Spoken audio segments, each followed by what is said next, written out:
Kannada news ಡಿಎನ್ಎಗೆ ಸ್ವಾಗತ. ನಾನು ಪ್ರವೀಣ್ ಕುಂಬಾರ್. ಇವತ್ತಿನ ಕನ್ನಡ ನ್ಯೂಸ್ ಡಿಎನ್ಎಯಲ್ಲಿ 5 ಪ್ರಮುಖ ಸುದ್ದಿಗಳನ್ನು ವಿಶ್ಲೇಷಣೆ ಮಾಡ್ತಾ ಹೋಗೋಣ. ಮೊದಲ ಸುದ್ದಿ ಯುದ್ಧಕ್ಕೆ ಸಂಬಂಧಪಟ್ಟಂತಹ ಸುದ್ದಿ ಇದೆ. ಒಂದು ಕಡೆ ಅಮೆರಿಕ ಮತ್ತು ಇರಾನ್ ನಡುವೆ ಮಾತುಕತೆಗಳು 2 ದಿನಗಳಿಂದ ಮಾತುಕತೆ ಆಯಿತು. ಮಾತುಕತೆಗೆ ಅಂತಿಮ ಮುದ್ರೆ ಬಿದ್ದಿದ್ದಾಯಿತು. ಬೇಡಿಕೆಗಳನ್ನು ನಾವೆಲ್ಲವನ್ನು ಕೂಡ ಈಡೇರಿಸ್ತೀವಿ ಅಂತ ಇರಾನ್ ಅವರು ಹೇಳಿದ್ದಾಯಿತು. ಈ ಮಾತುಕತೆಗಳಿಂದ ಜಾಗತಿಕವಾಗಿ ಶಾಂತಿ ನೆಲೆಸುತ್ತಾ ಎನ್ನುವಂತಹ ಚರ್ಚೆಗಳು ಒಂದು ಕಡೆ ಆಗ್ತಾ ಇದ್ರೆ, ಮತ್ತೊಂದು ಕಡೆ ಇದೇ ಡೊನಾಲ್ಡ್ ಟ್ರಂಪ್ ಇರಾನ್ಗೆ ಮೇಲಿಂದ ಮೇಲೆ ಎಚ್ಚರಿಕೆಗಳನ್ನು ಮತ್ತು ಕಟ್ಟೆಚ್ಚರಿಕೆಗಳನ್ನು ಕೊಡೋ ಪ್ರಯತ್ನವನ್ನು ಮಾಡ್ತಾ ಇದ್ದಾರೆ. ಅದು ಹಾರ್ಮುಜ್ ಜಲಸಂಧಿಯನ್ನು ನಿನ್ನೆ ಕ್ಯಾಸಿನೋ ಅಲ್ಲ ಅನ್ನುವಂಥ ಹೇಳಿಕೆಯನ್ನು ಕೊಟ್ಟಿದ್ದು, ಅದಕ್ಕೆ ಇರಾನ್ ಪ್ರತಿಕ್ರಿಯೆ ಕೊಟ್ಟಿದ್ದು, ಆ ಬೆಳವಣಿಗೆಗಳನ್ನು ನೋಡಿದ್ವಿ. ಇದೀಗ ಒನ್ಸ್ ಅಗೇನ್ ಡೊನಾಲ್ಡ್ ಟ್ರಂಪ್ ಪರಮಾಣು ಕಾರ್ಯಕ್ರಮದ ವಿಚಾರಕ್ಕೆ ಇರಾನ್ಗೆ ಎಚ್ಚರಿಕೆ ಕೊಡೋ ಪ್ರಯತ್ನವನ್ನು ಮಾಡಿದ್ದಾರೆ. ಅಂತಾರಾಷ್ಟ್ರೀಯ ಪರಮಾಣು ಸಂಸ್ಥೆಯ ಅಧಿಕಾರಿಗಳಿಗೆ, ಇನ್ಸ್ಪೆಕ್ಟರ್ಗಳಿಗೆ ಇರಾನ್ ಮುಕ್ತ ಅವಕಾಶವನ್ನು ಕೊಡಬೇಕು, ಅದನ್ನು ಇನ್ಸ್ಪೆಕ್ಟ್ ಮಾಡೋದಕ್ಕೆ, ಅದನ್ನು ತಪಾಸಣೆ ಮಾಡೋದಕ್ಕೆ ಅಂತ. ಬಟ್ ಇರಾನ್ ಈ ವಿಚಾರದ ಬಗ್ಗೆ ಮಾತುಕತೆಯೇ ಆಗಿಲ್ಲ ಅಂತ ಇದೀಗ ಒಂದು ಕಡೆ ಹೇಳುವ ಪ್ರಯತ್ನವನ್ನು ಮಾಡ್ತಾ ಇದೆ. ಒಂದು ಕಡೆ ಅಮೆರಿಕಾದಿಂದ ಅಥವಾ ಡೊನಾಲ್ಡ್ ಟ್ರಂಪ್ನಿಂದ ಇರಾನ್ಗೆ ಎಚ್ಚರಿಕೆಗಳ ಸಂದೇಶ ಬರ್ತಾ ಇದ್ರೆ, ಮತ್ತೊಂದು ಕಡೆ ಅಮೆರಿಕಾದ ಒಳಗಡೆನೆ ಡೊನಾಲ್ಡ್ ಟ್ರಂಪ್ ವಿರುದ್ಧ ಮತಗಳು ಚಲಾವಣೆ ಆಗಿದೆ. ಹಾಗಾದ್ರೆ ಏನಾಯ್ತು ಮಧ್ಯಪ್ರಾಚ್ಯದ ಬೆಳವಣಿಗೆ? ಇದೇ ಕನ್ನಡ ನ್ಯೂಸ್ ಡಿಎನ್ಎ ಮೊದಲ ಸುದ್ದಿ. ಒನ್ಸ್ ಅಗೇನ್ ಡೊನಾಲ್ಡ್ ಟ್ರಂಪ್ ಎಚ್ಚರಿಕೆ, ಬಗ್ಗದ ಇರಾನ್.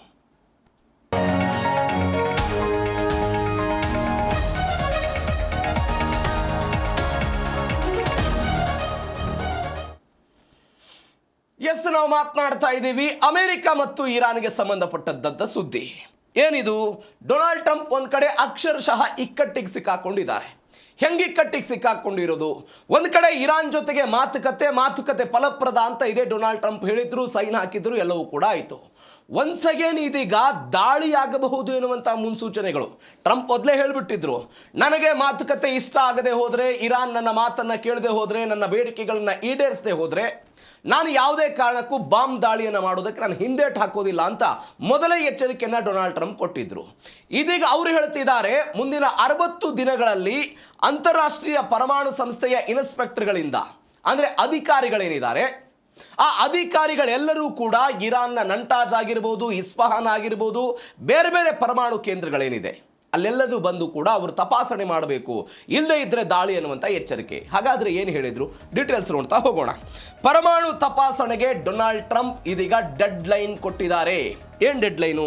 ಇರಾನ್ ಅಣು ಸ್ಥಾವರಗಳ ತಪಾಸಣೆಗೆ ಅನುಮತಿ ಕೊಡದೇ ಇದ್ರೆ ಶಾಂತಿ ಸಭೆ ರದ್ದಾಗುತ್ತೆ. 60 ದಿನಗಳ ಕಾಲಾವಕಾಶವನ್ನೇನು ಉಭಯ ದೇಶಗಳು ತೆಗೆದುಕೊಂಡಿದ್ದವಲ್ಲ, ಆ 60 ದಿನಗಳಲ್ಲಿ ಎಲ್ಲವೂ ಕೂಡ ಕಾರ್ಯರೂಪಕ್ಕೆ ಬರಬೇಕು ಅಂತ. ಈ ಕಾರ್ಯರೂಪಕ್ಕೆ ಬರಬೇಕಾಗಿದ್ದನ್ನ ಎಲ್ಲವನ್ನು ಕೂಡ ನಾವು ರದ್ದು ಮಾಡ್ತೀವಿ ಅಂತ ಯಾರು ಹೇಳ್ತಾ ಇರೋದು? ಡೊನಾಲ್ಡ್ ಟ್ರಂಪ್ ಹೇಳ್ತಾ ಇದ್ದಾರೆ.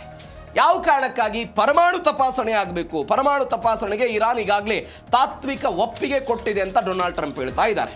ನೋಡಿ, JD ವ್ಯಾನ್ಸ್ ಹೇಳಿದ್ರು ಇರಾನ್ ದೀರ್ಘಕಾಲದ ಪರಮಾಣು ತಪಾಸಣೆಗೆ ಒಪ್ಪಿಕೊಂಡಿದೆ ಅಂತ. ಆದರೆ ಇಸ್ಮಾಯಿಲ್ ಬಗಾಯಿ ಹೇಳ್ತಾ ಇದ್ದಾರೆ, ಇರಾನ್ನಿಂದ ಪರಮಾಣು ಸ್ಥಾವರಗಳಲ್ಲಿ ತಪಾಸಣೆ ನಡೆಸೋದಕ್ಕೆ ಯಾವುದೇ ಹೊಸ ಒಪ್ಪಂದದಲ್ಲಿ ಮಾತುಕತೆಗಳಾಗಿಲ್ಲ, ತಪಾಸಣಾ ಅಧಿಕಾರಿಗಳು ಭೇಟಿ ಕೊಡೋದಕ್ಕೆ ನಾವು ಅನುಮತಿ ಕೊಡಲ್ಲ ಅಂತ ಬಗಾಯಿ ಹೇಳಿಕೆಯನ್ನು ಕೊಟ್ಟರು. ಯಾವ ಕಾರಣಕ್ಕಾಗಿ ಈ ಬೆಳವಣಿಗೆಗಳಾಗ್ತಾ ಇದೆ? ನಾವು ಅನೇಕ ಬಾರಿ ಇದ್ರ ಬಗ್ಗೆ ಚರ್ಚೆ ಮಾಡಿದ್ದೀವಿ. ಒಂದು ಒಪ್ಪಂದ ಆಗಿತ್ತು, ಆ ಒಪ್ಪಂದಕ್ಕೆ ಇರಾನ್ ಕೂಡ ಸಹಿ ಹಾಕಿತ್ತು, ಅದನ್ನು ಸಂಸತ್ನಲ್ಲಿ ಅನುಮೋದನೆ ಮಾಡಿರಲಿಲ್ಲ, ಇತ್ಯಾದಿ ಅಂತ. ನೀವು ಜಗತ್ತಿನಲ್ಲಿ ಅಧಿಕೃತವಾಗಿ ಅಥವಾ 1978ರ ಪೂರ್ವದಲ್ಲಿ 5 ದೇಶ, ಅಮೆರಿಕ, ಫ್ರಾನ್ಸ್, ರಷ್ಯಾ, ಚೀನಾ ಮತ್ತು ಬ್ರಿಟನ್, ಇವರೆಲ್ಲರೂ ಕೂಡ ಅಣ್ವಸ್ತ್ರ ಹೊಂದಿದಂಥ ದೇಶ. ಒಂದು ಒಪ್ಪಂದ ಆಯಿತು, NPT ಒಪ್ಪಂದ ಅಂತ. ಏನು ಒಪ್ಪಂದ? ಅಣು ಪ್ರಸರಣ ತಡೆ ಒಪ್ಪಂದ ಅಂತ ಕರೀತಾರೆ ಅದನ್ನೇ. ಇದಕ್ಕೆ ಭಾರತ ಸಹಿ ಹಾಕಲಿಲ್ಲ. ಯಾವ ಕಾರಣಕ್ಕಾಗಿ? ನೀವು ಜಗತ್ತನ್ನ 2 ರೀತಿಯಾಗಿ ಡಿವೈಡ್ ಮಾಡ್ತೀರಿ ಅಂತ. ಒಂದು ಅಣ್ವಸ್ತ್ರಗಳನ್ನು ಹೊಂದಿದಂಥ ದೇಶ, ಮತ್ತೊಂದು ಅಣ್ವಸ್ತ್ರಗಳನ್ನು ಹೊಂದಿಲ್ಲದ ದೇಶ ಅಂತ ಡಿವೈಡ್ ಆಗುತ್ತೆ. ನಾವು ಯಾವ ಕಾರಣಕ್ಕೂ ಸಹಿ ಹಾಕಲ್ಲ ಅಂತ ಭಾರತ ಅದರಲ್ಲಿ ಹಿಂದುಳಿತು. Canada, Germany, Japan, Saudi Arabia ಸೇರಿದಂತೆ, ಇರಾನ್ ಅನ್ನು ಕೂಡ ಸೇರಿದಂತೆ 185 ದೇಶಗಳು ಈ NPT ಒಪ್ಪಂದಕ್ಕೆ ಸಹಿ ಹಾಕಿವೆ. ಇರಾನ್ ಕೂಡ ಸಹಿ ಹಾಕಿದೆ. ಈ ಇರಾನ್ ಸಹಿ ಹಾಕಿದ್ದರ ಆಕ್ಷನ್ ಏನು? ಇರಾನ್ ಸಹಿ ಹಾಕಿದ್ದರ ಒಟ್ಟಾರೆ ಸಾರಾಂಶ ಏನು? ಅಂತಾರಾಷ್ಟ್ರೀಯ ಪರಮಾಣು ಸಂಸ್ಥೆ ಯಾವಾಗ ತಪಾಸಣೆಗೆ ಬರುತ್ತೋ ಎಲ್ಲ ಪರಮಾಣು ಕೇಂದ್ರಗಳನ್ನು ಕೂಡ ತಪಾಸಣೆಗೆ ಒಳಪಡಿಸಬೇಕು ಅಂತ ಈ ಕಾಯ್ದೆ ಸ್ಪಷ್ಟವಾಗಿ ಹೇಳುತ್ತೆ. ಯಾವ ಕಾರಣಕ್ಕಾಗಿ ಅಂತ ಹೇಳಿದ್ರೆ, ಯಾವುದೇ ಕಾರಣಕ್ಕೂ ಅಣುಬಾಂಬನ್ನು ಹೊಂದುವಂತಿಲ್ಲ ಅಂತ. ಈ 180 ದೇಶಗಳು ಸಹಿ ಹಾಕಿರೋ ಉದ್ದೇಶ ಏನು? ಈ 5 ದೇಶಗಳನ್ನು ಹೊರತುಪಡಿಸಿ ನಾವು ಅಣುಬಾಂಬನ್ನು ತಯಾರು ಮಾಡಲ್ಲ, ಅಣು ಕಾರ್ಯಕ್ರಮವನ್ನು ನಾವು ಪ್ರೇರೇಪಣೆ ಮಾಡಲ್ಲ ಅಂತ ಒಟ್ಟಾರೆ ಸಾರಾಂಶದ ಭಾಗ ಆಗಿತ್ತು. ಈ ಕಾರಣಕ್ಕಾಗಿ ಅವತ್ತು ಇರಾನ್ ಅವರು ಸಹಿ ಹಾಕಿದ್ರು. ಇವತ್ತು ಅಮೆರಿಕ ಹೇಳ್ತಾ ಇದೆ ನೀವು ಅದಕ್ಕೆ ಸಹಿ ಹಾಕಿದಿರಿ, ನೀವು ಪರಮಾಣು ತಪಾಸಣೆಗೆ ಒಳಗಾಗಬೇಕು ಅಂತ. ಏನೇನು ಭಾಗ ಆಗಿತ್ತು ಅಂತ ಹೇಳಿದ್ರೆ, ನೀವು ಗಮನಿಸಬೇಕಾದಂತಹ ಸಂಗತಿ ಅಂತ ಹೇಳಿದ್ರೆ, ಇರಾನ್ ಏನೇನು ಮಾಡ್ತು ನಾವು ಅನೇಕ ಬಾರಿ ಇದ್ರ ಬಗ್ಗೆ ಚರ್ಚೆ ಮಾಡಿದ್ದೀವಿ. ಇಷ್ಟು ದಿನಗಳ ಕಾಲ ಪರಮಾಣು ಅಧಿಕಾರಿಗಳು ಬಂದರೆ ಅವ್ರಿಗೆ ವೀಸಾ ನಿರಾಕರಣೆ ಮಾಡಲಾಗ್ತಾ ಇತ್ತು, ಅಲ್ಲಿಯ ಕ್ಯಾಮ್ರಾಗಳನ್ನು ಒಡೆಯುವ ಪ್ರಯತ್ನಗಳಾಗ್ತಾ ಇತ್ತು. ಯಾವ ಪರಿಪ್ರಮಾಣದಲ್ಲಿ ಸಂಸ್ಕರಣೆ ಮಾಡಿದ್ದೀವಿ ಯಾವುದೇ ಮಾಹಿತಿಯನ್ನು ಅಂತಾರಾಷ್ಟ್ರೀಯ ಪರಮಾಣು ಸಂಸ್ಥೆ ಕೊಡ್ತಾ ಇರಲಿಲ್ಲ. ಬಟ್ ಟ್ರಂಪ್ ಹೇಳ್ತಾ ಇದ್ದಾರೆ ನೀವೀಗ ಇದನ್ನು ಕೊಡಬೇಕು ಅಂತ. ಒನ್ಸ್ ಅಗೇನ್ ಅವರು ಹೇಳಿದ್ರು 19 ಮಿಲಿಯನ್ ಬ್ಯಾರೆಲ್ ಕಚ್ಚಾ ತೈಲ ಯಶಸ್ವಿಯಾಗಿ ಸಾಗಾಟ ಆಗಿದೆ, ಜಲಸಂಧಿ ಇದೀಗ ಒಪ್ಪಂದದ ಭಾಗವಾಗಿ ಮುಕ್ತ ಆಗಿದೆ. ಇದೊಂದು ಆಶಾಭಾವನೆ ಅಂತ ಡೊನಾಲ್ಡ್ ಟ್ರಂಪ್ ಅವರು ಹೇಳಿದರು. ಇದು ಒಂದು ಬೆಳವಣಿಗೆ. ಮತ್ತೊಂದು ಬೆಳವಣಿಗೆ ಏನಾಯಿತು ಇದೇ ವಿಚಾರಕ್ಕೆ ಸಂಬಂಧಪಟ್ಟಂತೆ ಅಂತ ಹೇಳಿದರೆ, ತಪಾಸಣೆಗೆ ಇರಾನ್ ನೋ ಅಂತ ಹೇಳ್ತಾ ಇದೆ. ಜಟಾಪಟಿ ಶುರುವಾಗಿದೆ. ಬಾಂಬ್ ದಾಳಿಗೆ ಒಳಗಾದ ಪರಮಾಣು ಘಟಕಗಳ ತಪಾಸಣೆಗೆ ಸಮಯ ನಿಗದಿಯಾಗಿಲ್ಲ, ಯಾವುದೇ ಕಾರಣಕ್ಕೆ ನಾವು ಅವಕಾಶ ಕೊಡಲ್ಲ ಅಂತ ಬಗಾಯಿ ಸ್ಪಷ್ಟವಾಗಿ ಹೇಳಿಬಿಟ್ರು. ಮತ್ತೊಂದು ಕಡೆ IAEA ಅಧಿಕಾರಿಗಳ ಭೇಟಿ ಕುರಿತಂತೆ ಅಮೆರಿಕ ಏನು JD ವ್ಯಾನ್ಸ್ ಆಗಿರ್ಬೋದು, ಡೊನಾಲ್ಡ್ ಟ್ರಂಪ್ ಏನು ಹೇಳಿಕೆ ಕೊಟ್ಟರು ಅದರ ತದ್ವಿರುದ್ಧವಾಗಿ ಇವರು ಹೇಳ್ತಾ ಇದ್ದಾರೆ ನಾವು ಅವಕಾಶವನ್ನು ಕೊಡಲ್ಲ ಅಂತ. ಅನೇಕ ವರ್ಷಗಳಿಂದ ಇದು ನಡ್ಕೊಂಡು ಬಂದಿದೆ, ಯಾವುದೇ ಕಾರಣಕ್ಕೆ ನಾವು ಕೊಡಲ್ಲ ಅಂತ. ನೀವು ನೋಡಿ 2020ರಲ್ಲಿ ಇರಾನ್ನಲ್ಲಿ ಒಂದು ಕಾಯ್ದೆಯನ್ನು ಪಾಸ್ ಮಾಡ್ಕೊಂಡಿದ್ದಾರೆ. ಏನು ಬೆಳವಣಿಗೆ ಆಯಿತು ಅಂತ ಹೇಳಿದರೆ, ಇಸ್ಮಾಯಿಲ್ ಬಗಾಯಿ ಹೇಳಿದರು UN ಪರಮಾಣು ಉಸ್ತುವಾರಿ ಸಂಸ್ಥೆಯ ಮುಖ್ಯಸ್ಥರೊಂದಿಗೆ ಸಭೆ ನಡೆಸಿಲ್ಲ, ಪರಿಶೀಲನೆಗೆ ತಪಾಸಣಾ ಅಧಿಕಾರಿಗಳ ಅನುಮತಿ ನೀಡುವ ಯೋಜನೆ ಸದ್ಯ ಇರಾನ್ ಸರ್ಕಾರದ ಮುಂದಿಲ್ಲ ಅಂತ. ಯಾಕೆ ಇರಾನ್ ಹಿಂಗೆ ಹೇಳುತ್ತೆ? ಗಮನಿಸಬೇಕಾದ ಸಂಗತಿ ಇದೆ. 2020 ನವೆಂಬರ್ನಲ್ಲಿ ಇರಾನ್ ಪರಮಾಣು ವಿಜ್ಞಾನಿ ಮೊಹಸಿನ್ ಫೆಕ್ರಿಜಾದೆ ಎನ್ನುವಂತಹ ವಿಜ್ಞಾನಿಯ ಹತ್ಯೆ ಆಗುತ್ತೆ. ಈ ವ್ಯಕ್ತಿಯ ಹತ್ಯೆ ಆದ ನಂತರ ಇರಾನ್ ಏನು ಮಾಡುತ್ತೆ, 2020ರಲ್ಲಿ ಒಂದು ಪರಮಾಣು ಕಾನೂನನ್ನು ಜಾರಿಗೆ ತಂಬರ್ತಾರೆ ಅವ್ರ ಸಂಸತ್ತಲ್ಲಿ. ಪರಮಾಣು ಕಾನೂನು ಏನು ಹೇಳುತ್ತೆ ಅಂತ ಹೇಳಿದರೆ, ಫೋರ್ಡ್ ಕೇಂದ್ರದಲ್ಲಿ ಯುರೇನಿಯಂ ಸಂವರ್ಧನೆಯನ್ನ 20% ಪ್ರತಿ ವರ್ಷವೂ ಕೂಡ ಹೆಚ್ಚಳ ಮಾಡಬೇಕು. ಅಮೆರಿಕ ಹೇಳ್ತಾ ಇದೆ ನಿಮ್ದು ಯಾವುದೇ ಕಾರಣಕ್ಕೂ ಯುರೇನಿಯಂ ಸಂಸ್ಕರಣೆ ಹೆಚ್ಚಾಗಬಾರ್ದು ಅಂತ.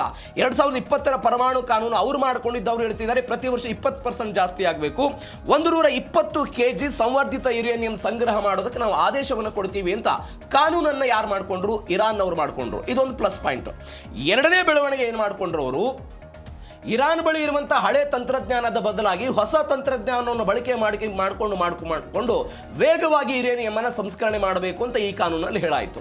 ಈ ಎರಡಕ್ಕಿಂತಲೂ ಕೂಡ ಒಂದು ದೊಡ್ಡದಾದಂತಹ ಅಡೆತಡೆ ಅಥವಾ ಇದರ ಬಲ ಏನು ಅಂತ ಹೇಳಿದ್ರೆ, ಆ ಕಾನೂನಲ್ಲಿ ಅವರು ಹೇಳ್ತಾರೆ ಅಪಾಯಕಾರಿ ಒಂದು ನಿಯಮವನ್ನು ತಂತು ಇರಾನ್. ಅಂತಾರಾಷ್ಟ್ರೀಯ ಪರಮಾಣು ಶಕ್ತಿಯ ಈ ಅಧಿಕಾರಿಗಳು ಇರಾನ್ನ ಯಾವುದೇ ಸ್ಥಾವರಕ್ಕೆ ಮುನ್ಸೂಚನೆ ಇಲ್ಲದೆ ಭೇಟಿ ಕೊಟ್ಟು ತಪಾಸಣೆ ಮಾಡುವಂತಿಲ್ಲ ಅಂತ. ಯಾರು ಪಾಸ್ ಮಾಡಿಕೊಂಡ್ರು ಕಾನೂನನ್ನ? ಇರಾನ್ನವರು ಪಾಸ್ ಮಾಡಿಕೊಂಡಿದ್ದಂತಹ ಕಾನೂನು ಇದು. ಇದೀಗ ಬಗೈ ಆಗಿರಬಹುದು ಅಥವಾ ಇರಾನ್ನ ಬೇರೆ ಬೇರೆ ನಾಯಕರು ಯಾವ ಕಾರಣಕ್ಕಾಗಿ ಹೇಳ್ತಿದ್ದಾರೆ ಅಂತ ಹೇಳಿದ್ರೆ, ನಮ್ಮಲ್ಲಿ ಇಂಥದ್ದೊಂದು ಕಾನೂನು ಪಾಸ್ ಆಗಿದೆ, ಯಾವುದೇ ಅಂತಾರಾಷ್ಟ್ರೀಯ ಅಧಿಕಾರಿಗಳು ಬಂದು ಇರಾನ್ನ ಬೇರೆ ಬೇರೆ ಪರಮಾಣು ಕೇಂದ್ರಗಳಿಗೆ ಹೋಗಬೇಕು ಅಂತ ಹೇಳಿದ್ರೆ ಅವರು ಮೊದಲು ನಮ್ಮ ಪರ್ಮಿಷನ್ ತೆಗೆದುಕೊಳ್ಬೇಕು ಅಂತ. ಹೀಗೆ ಪರ್ಮಿಷನ್ ತೆಗೆದುಕೊಳ್ಳೋದಕ್ಕೆ ಇರಾನ್ ಪದೇ ಪದೇ ಏನು ಮಾಡ್ತಾ ಇತ್ತು, ಯಾವುದೇ ಕಾರಣಕ್ಕೂ ಅವರಿಗೆ ಪರ್ಮಿಷನ್ ಕೊಡ್ತಾ ಇಲ್ಲ. ಈ ಒಪ್ಪಂದದ ನಂತರ ಏನು ಮಾಡಿತ್ತು ಇರಾನ್ ಅಂತ ಹೇಳಿದ್ರೆ, ಎಲ್ಲ ಕ್ಯಾಮ್ರಾ ದೃಶ್ಯಾವಳಿಗಳನ್ನ ಜಾಗತಿಕ ಸಂಸ್ಥೆ ಕೊಡಬೇಕು ಅಂತ ನಿಯಮ ಆಗಿತ್ತು. ಆದರೆ ಈ ಕಾನೂನು ಬಂದ ನಂತರ ನಮ್ಮ ಬಳಿ ಇರುವಂತಹ ರಹಸ್ಯ ಕ್ಯಾಮೆರಾಗಳ ದೃಶ್ಯಾವಳಿಗಳನ್ನು ನಾವು ಜಗತ್ತಿಗೆ ಪ್ರಚುರಪಡಿಸುವುದಿಲ್ಲ, ಜಗತ್ತಿನ ಯಾವ ಸಂಸ್ಥೆಗೂ ಕೊಡೋದಿಲ್ಲ ಅಂತ ಯಾರು ಹೇಳಿದ್ರು? ಇದೇ ಇರಾನ್ ಅವರು 2020ರ ನಂತರ ಹೇಳೋದಕ್ಕೆ ಬಂದರು. ಈಗ ಅಮೆರಿಕಕ್ಕೆ ಡೌಟ್ ಏನು ಅಂತ ಹೇಳಿದ್ರೆ, ಇರಾನ್ ನಮ್ಮ ಜೊತೆಗೆ ಮಾತುಕತೆ ಮಾಡ್ತು, 60 ದಿನದ ಸಮಯ ಸಿಕ್ತು, ಎಲ್ಲವೂ ಕೂಡ ಆಯಿತು. ಆದರೆ ಇಸ್ರೇಲ್ನ ಬೆಂಜಮಿನ್ ನೆತನ್ಯಾಹು ಹೇಳ್ತಾ ಇದ್ದಂತೆ ಒಳಗೊಳಗೆ ಇವರು ಈ ರೀತಿಯಾಗಿ ಮಾಡಬಹುದು, ಈ ರೀತಿಯಾಗಿ ಮಾಡೋದನ್ನು ತಡಿಬೇಕು ಅಂತ ಹೇಳಿದ್ರೆ ಪರಮಾಣು ಅಧಿಕಾರಿಗಳಿಗೆ ಅವಕಾಶವನ್ನು ಕೊಡಬೇಕು ಅಂತ. ಬಟ್ ಇರಾನ್ ಅವರು ಮಾತ್ರ ಇಲ್ಲ ಅಂತ ಹೇಳ್ತಾ ಇದ್ದಾರೆ. ಇದೀಗ ಅಂತಾರಾಷ್ಟ್ರೀಯ ಕಾನೂನಿನಂತೆ ಹಾರ್ಮುಜ್ ಜಲಸಂಧಿ ಮುಕ್ತ ಅಂತ ಇರಾನ್ ಅವರು ಹೇಳ್ಕೊಂಡಿದ್ದಾರೆ. ಅಂತಾರಾಷ್ಟ್ರೀಯ ಕಾನೂನಂತೆ ಹೆಂಗೆ ಡೀಟೇಲ್ಸ್ ನೋಡ್ತಾ ಹೋಗೋಣ. ಇದೀಗ ಡೊನಾಲ್ಡ್ ಟ್ರಂಪ್ ಏನು ಹೇಳಿದ್ರು, ಮಾತುಕತೆಯ ಭಾಗವಾಗಿ ಹಾರ್ಮುಜ್ ಜಲಸಂಧಿ ಮುಕ್ತ ಆಗಬೇಕು, ವಾಣಿಜ್ಯ ಹಡಗುಗಳ ಮೇಲೆ ದಾಳಿ ಆಗಬಾರ್ದು, ಯಾವುದೇ ಕಾರಣಕ್ಕೂ ಟೋಲ್ ಹಾಕಬಾರ್ದು, ಯಾವುದೇ ನೀತಿ ನಿಯಮಗಳನ್ನು ಯಾವುದೇ ಕಾರಣಕ್ಕೂ ಮಾಡಬಾರ್ದು ಅಂತ. ಇದಕ್ಕೆ ವ್ಯತಿರಿಕ್ತವಾಗಿ ಇರಾನ್ ಅವರು ಏನು ಮಾಡಿದ್ರು, ನಾವು ಪರಿಸರ ಸಂರಕ್ಷಣೆ ಅಥವಾ ಶುಲ್ಕದ ರೂಪದಲ್ಲಿ ನಾವೆಲ್ಲ ಹಣವನ್ನು ವಸೂಲಿ ಮಾಡ್ತೀವಿ ಅಂತ ಅದಕ್ಕೂ ಕೂಡ ಬ್ರೇಕ್ ಹಾಕೋ ಪ್ರಯತ್ನವನ್ನು ಮಾಡಿದ್ರು. ಇದೀಗ ಹಾರ್ಮುಜ್ ಜಲಸಂಧಿ ಓಪನ್ ಆಗಿದೆ. ಜಾಗತಿಕ ಆರ್ಥಿಕತೆ ಸಮೃದ್ಧಿಗೆ ಹಾರ್ಮುಜ್ ಜಲಸಂಧಿಯನ್ನು ಸಕ್ರಿಯಗೊಳಿಸೋದಕ್ಕೆಲ್ಲ ನಿರ್ಧಾರ ಮಾಡಿದ್ದಾರೆ. ಜಾಗತಿಕ ಇಂಧನ ಭದ್ರತೆಯ ಕಾರಣಕ್ಕಾಗಿ ನಾವು ಬದ್ಧ ಅಂತೆಲ್ಲ ಹೇಳಿದ್ರು ಅವರು. ಮತ್ತೊಂದು ಕಡೆ ಸಂಚಾರಕ್ಕೆ ಯಾವುದೇ ಕಾರಣಕ್ಕೂ ನಾವು ಅಡ್ಡಿ ಮಾಡಲ್ಲ, ಯಾವುದೇ ಕಾರಣಕ್ಕೂ ನಾವು ಅಡ್ಡಿಯನ್ನು ಮಾಡಲ್ಲ ಅಂತಲೂ ಕೂಡ ಅದನ್ನು ಸ್ಪಷ್ಟನೆ ಕೊಡೋ ಪ್ರಯತ್ನವನ್ನು ಮಾಡಿದ್ದಾರೆ. ಮತ್ತೊಂದು ಕಡೆ ಏನೇ ಗದ್ದಲ ಗಲಾಟೆಗಳು, ಯುದ್ಧದ ವಾತಾವರಣ ಏನೇ ಇದ್ರೂ ಕೂಡ ನಾವು ಸ್ಥಿರತೆಯನ್ನು ಕಾಯ್ದುಕೊಳ್ತೀವಿ, ಸ್ಥಿರತೆಯ ಸಂದೇಶವನ್ನು ಕೊಡೋ ಪ್ರಯತ್ನವನ್ನು ಅವರು ಮಾಡಿದ್ದಾರೆ. ಇದಕ್ಕೆ ಬಹುತೇಕವಾಗಿ 2-3 ಕಾರಣಗಳಿದೆ. ಒಂದು, ಹಾರ್ಮುಜ್ ಜಲಸಂಧಿಯನ್ನು ಬಂದ್ ಮಾಡಿದರೆ ತೈಲ ದಿಗ್ಬಂಧನ ಒನ್ಸ್ ಅಗೇನ್ ಶುರುವಾಗುತ್ತೆ. ತೈಲ ಮಾರಾಟ ಇರಾನ್ದಾಗಲ್ಲ, ಆರ್ಥಿಕವಾಗಿ ಹೊಡೆತ ಸಿಗುತ್ತೆ. ಹೀಗಾಗಿ ಆರ್ಥಿಕ ಲಾಭದ ಕಾರಣಕ್ಕಾಗಿ ಹಾರ್ಮುಜ್ ಅನ್ನ ಇರಾನ್ ಅವರು ಒಪ್ಪಿಕೊಂಡಿದ್ದಾರೆ ಅನ್ನುವಂಥದ್ದು ಒಂದು ಚರ್ಚೆ. ಎರಡನೇದು, ಜಾಗತಿಕವಾಗಿಯೂ ಕೂಡ ಇರಾನ್ನ ಮೇಲೆ ದೊಡ್ಡ ಮಟ್ಟದ ಒತ್ತಡ ಇದೆ. ಆ ಒತ್ತಡದ ಕಾರಣಕ್ಕಾಗಿ ಅವರು ಹೊಂದ್ಕೊಳ್ತಾ ಇದ್ದಾರೆ. ಎರಡನೇ ಕಾರಣ ಏನು ಅಂತ ಹೇಳಿದ್ರೆ, ಯುದ್ಧದ ಆತಂಕ ಏನಿದೆ, ಆ ಯುದ್ಧದ ಆತಂಕ ನಿವಾರಣೆ ಆಗುತ್ತೆ ಅಂತ. ಈಗ 30 ದಿನಗಳಲ್ಲಿ ನೌಕಾ ದಿಗ್ಬಂಧನವನ್ನು ವಾಪಸ್ ತೆಗೆದುಕೊಂಡು ಹೋಗಬೇಕು ಅನ್ನುವಂಥದ್ದೆಲ್ಲ ನಿರ್ಣಯಗಳಾಗಿದೆ. ಈ ನಿರ್ಣಯಗಳ ನಡುವೆ ಒನ್ಸ್ ಅಗೇನ್ ಹಾರ್ಮುಜ್ ಜಲಸಂಧಿಯನ್ನ ಬಂದ್ ಮಾಡೋ ಪ್ರಯತ್ನವನ್ನು ಇವರೇನಾದರೂ ಮಾಡ್ಕೊಂಡ್ಬಿಟ್ರೆ ಒನ್ಸ್ ಅಗೇನ್ ನೌಕಾಪಡೆಯ ಮುಖಾಂತರವೇ ದಾಳಿ ಮಾಡುವಂತಹ ಸಾಧ್ಯತೆ ಇರುತ್ತೆ. ಆ ಕಾರಣಕ್ಕಾಗಿ ಮತ್ತೊಂದು ಕಡೆ ಅಂತಾರಾಷ್ಟ್ರೀಯ ಕಾನೂನು, ನಾವು ನಿನ್ನೆ ಅದರ ಬಗ್ಗೆ ಸುದೀರ್ಘವಾಗಿ ಚರ್ಚೆ ಮಾಡಿದ್ವಿ. ಅಂತಾರಾಷ್ಟ್ರೀಯ ಕಾನೂನು ಏನಿದೆ, ಸಮುದ್ರ ಕಾನೂನು, ಆ ಸಮುದ್ರ ಕಾನೂನಿನ ಮುಖಾಂತರ ಎಲ್ಲ ಹಡಗುಗಳಿಗೂ ಕೂಡ ಅವಕಾಶವನ್ನು ಕೊಡಬೇಕು ಅಂತ ಆ ಕಾನೂನಿನ ಮುಖಾಂತರ ನಾವು ಕೊಡ್ತೀವಿ ಅನ್ನುವಂತಹ ಹೇಳಿಕೆಯನ್ನು ಇರಾನ್ ಅವರು ಕೊಟ್ಟಿದ್ದಾರೆ. ಮತ್ತೊಂದು ಬೆಳವಣಿಗೆ ಏನಾಯಿತು ಅಂತ ಹೇಳಿದ್ರೆ, ಅಮೆರಿಕ ಸೆನೆಟ್ನಲ್ಲಿ ಟ್ರಂಪ್ಗೆ ಮುಖಭಂಗ ಆಗಿದೆ. ಇದು ಮೊದಲ ಬಾರಿ ಅಲ್ಲ, ಈ ಹಿಂದೆಯೂ ಕೂಡ 2-3 ಬಾರಿ ಯುದ್ಧ ಶುರುವಾದ ನಂತರ ಆಗಿತ್ತು. ನಾವು ಅನೇಕ ಬಾರಿ ನೋಡಿದ್ದೇವೆ. War powers act 1973 of America ಅಂತ. ವಿಯೆಟ್ನಾಂ ಯುದ್ಧದ ಸಮಯದಲ್ಲಿ ಏಕಾಏಕಿಯಾಗಿ ಅಲ್ಲಿ ಅಧ್ಯಕ್ಷರು ನಿರ್ಣಯವನ್ನು ತೆಗೆದುಕೊಂಡು ಯುದ್ಧವನ್ನು ಮಾಡಿದ್ರು. ಅದಾದ ನಂತರ ಒಬ್ಬ ವ್ಯಕ್ತಿ ಮಾತ್ರ ಯುದ್ಧದ ನಿರ್ಣಯವನ್ನು ತೆಗೆದುಕೊಳ್ಳಬಾರದು, ಅದನ್ನು ಸಂಸತ್ ನಿರ್ಣಯವನ್ನು ಪಾಸ್ ಮಾಡಬೇಕು ಅನ್ನುವಂಥ ಕಾರಣಕ್ಕಾಗಿ ವಾರ್ ಪವರ್ಸ್ ಆಕ್ಟ್ 1973 ಅಮೆರಿಕಾದಲ್ಲಿ ಬಂದಿತ್ತು. ಆ ಕಾರಣಕ್ಕಾಗಿ ಮತಕ್ಕೆ ಹಾಕ್ತಾರೆ. ಮತ ಏನು ಹೇಳುತ್ತೆ ಅನ್ನೋದ್ರ ಮೇಲೆ ಯುದ್ಧವನ್ನು ಸಾರಬೇಕು, ನಮ್ಮ ಸೈನಿಕರನ್ನು ಕಳಿಸಬೇಕು ಬೇಡ ಅನ್ನೋದೆಲ್ಲವೂ ಕೂಡ ನಿರ್ಧಾರ ಆಗುತ್ತೆ ಅಂತ.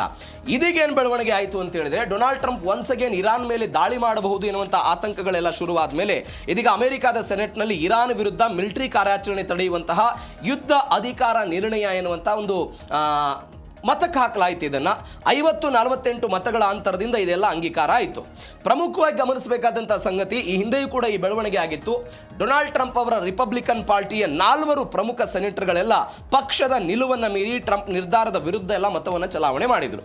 ಅಂದರೆ ಈ ನಿರ್ಣಯದ ಪರವಾಗಿ 50 ಮತಗಳು ಬಿತ್ತು, ಟ್ರಂಪ್ ಅವರ ವಿರುದ್ಧವಾಗಿ ಟ್ರಂಪ್ ಅವರ ಪರವಾಗಿ 48 ಮತಗಳು ಬಿತ್ತು. ಅಂದರೆ ಇರಾನ್ ವಿರುದ್ಧ ಯುದ್ಧ ಮಾಡೋದಕ್ಕೆ 48 ಮತ ಬಂತು. ಯಾವುದೇ ಕಾರಣಕ್ಕೂ ಯುದ್ಧ ಬೇಡ ಅನ್ನುವ ಕಾರಣಕ್ಕಾಗಿ 50 ಮತಗಳು ಬಂತು. ಹಿಂದೆ 4-5 ಮತಗಳಿಂದ ಅವರು ಸೋತಿದ್ರು, ಇದೀಗ ಒನ್ಸ್ ಅಗೇನ್ 2 ಮತಗಳಿಂದ ಎಲ್ಲ ಸೋತಿದ್ದಾರೆ. ಅಂದರೆ ಯಾವ ಕಾರಣಕ್ಕಾಗಿ ಅಂತ ಹೇಳಿದ್ರೆ, ಅಮೆರಿಕಾಗೆ ನಮಗೆಲ್ಲ ಹೊಡೆತ ಬಿದ್ದಿದ್ದನ್ನು ನೋಡಿದ್ವಿ, ದೀರ್ಘಕಾಲದ ಯುದ್ಧ ಆಗಬಾರದು ಅಂತ. ದೀರ್ಘಕಾಲದ ಯುದ್ಧ ಆಗಬಾರದು ಅನ್ನುವ ಕಾರಣಕ್ಕಾಗಿ ಇಂಥದ್ದೊಂದು ನಿರ್ಣಯ ಅದಾದ ನಂತರ ಮತಕ್ಕೆಲ್ಲ ಹಾಕಲಾಯಿತು.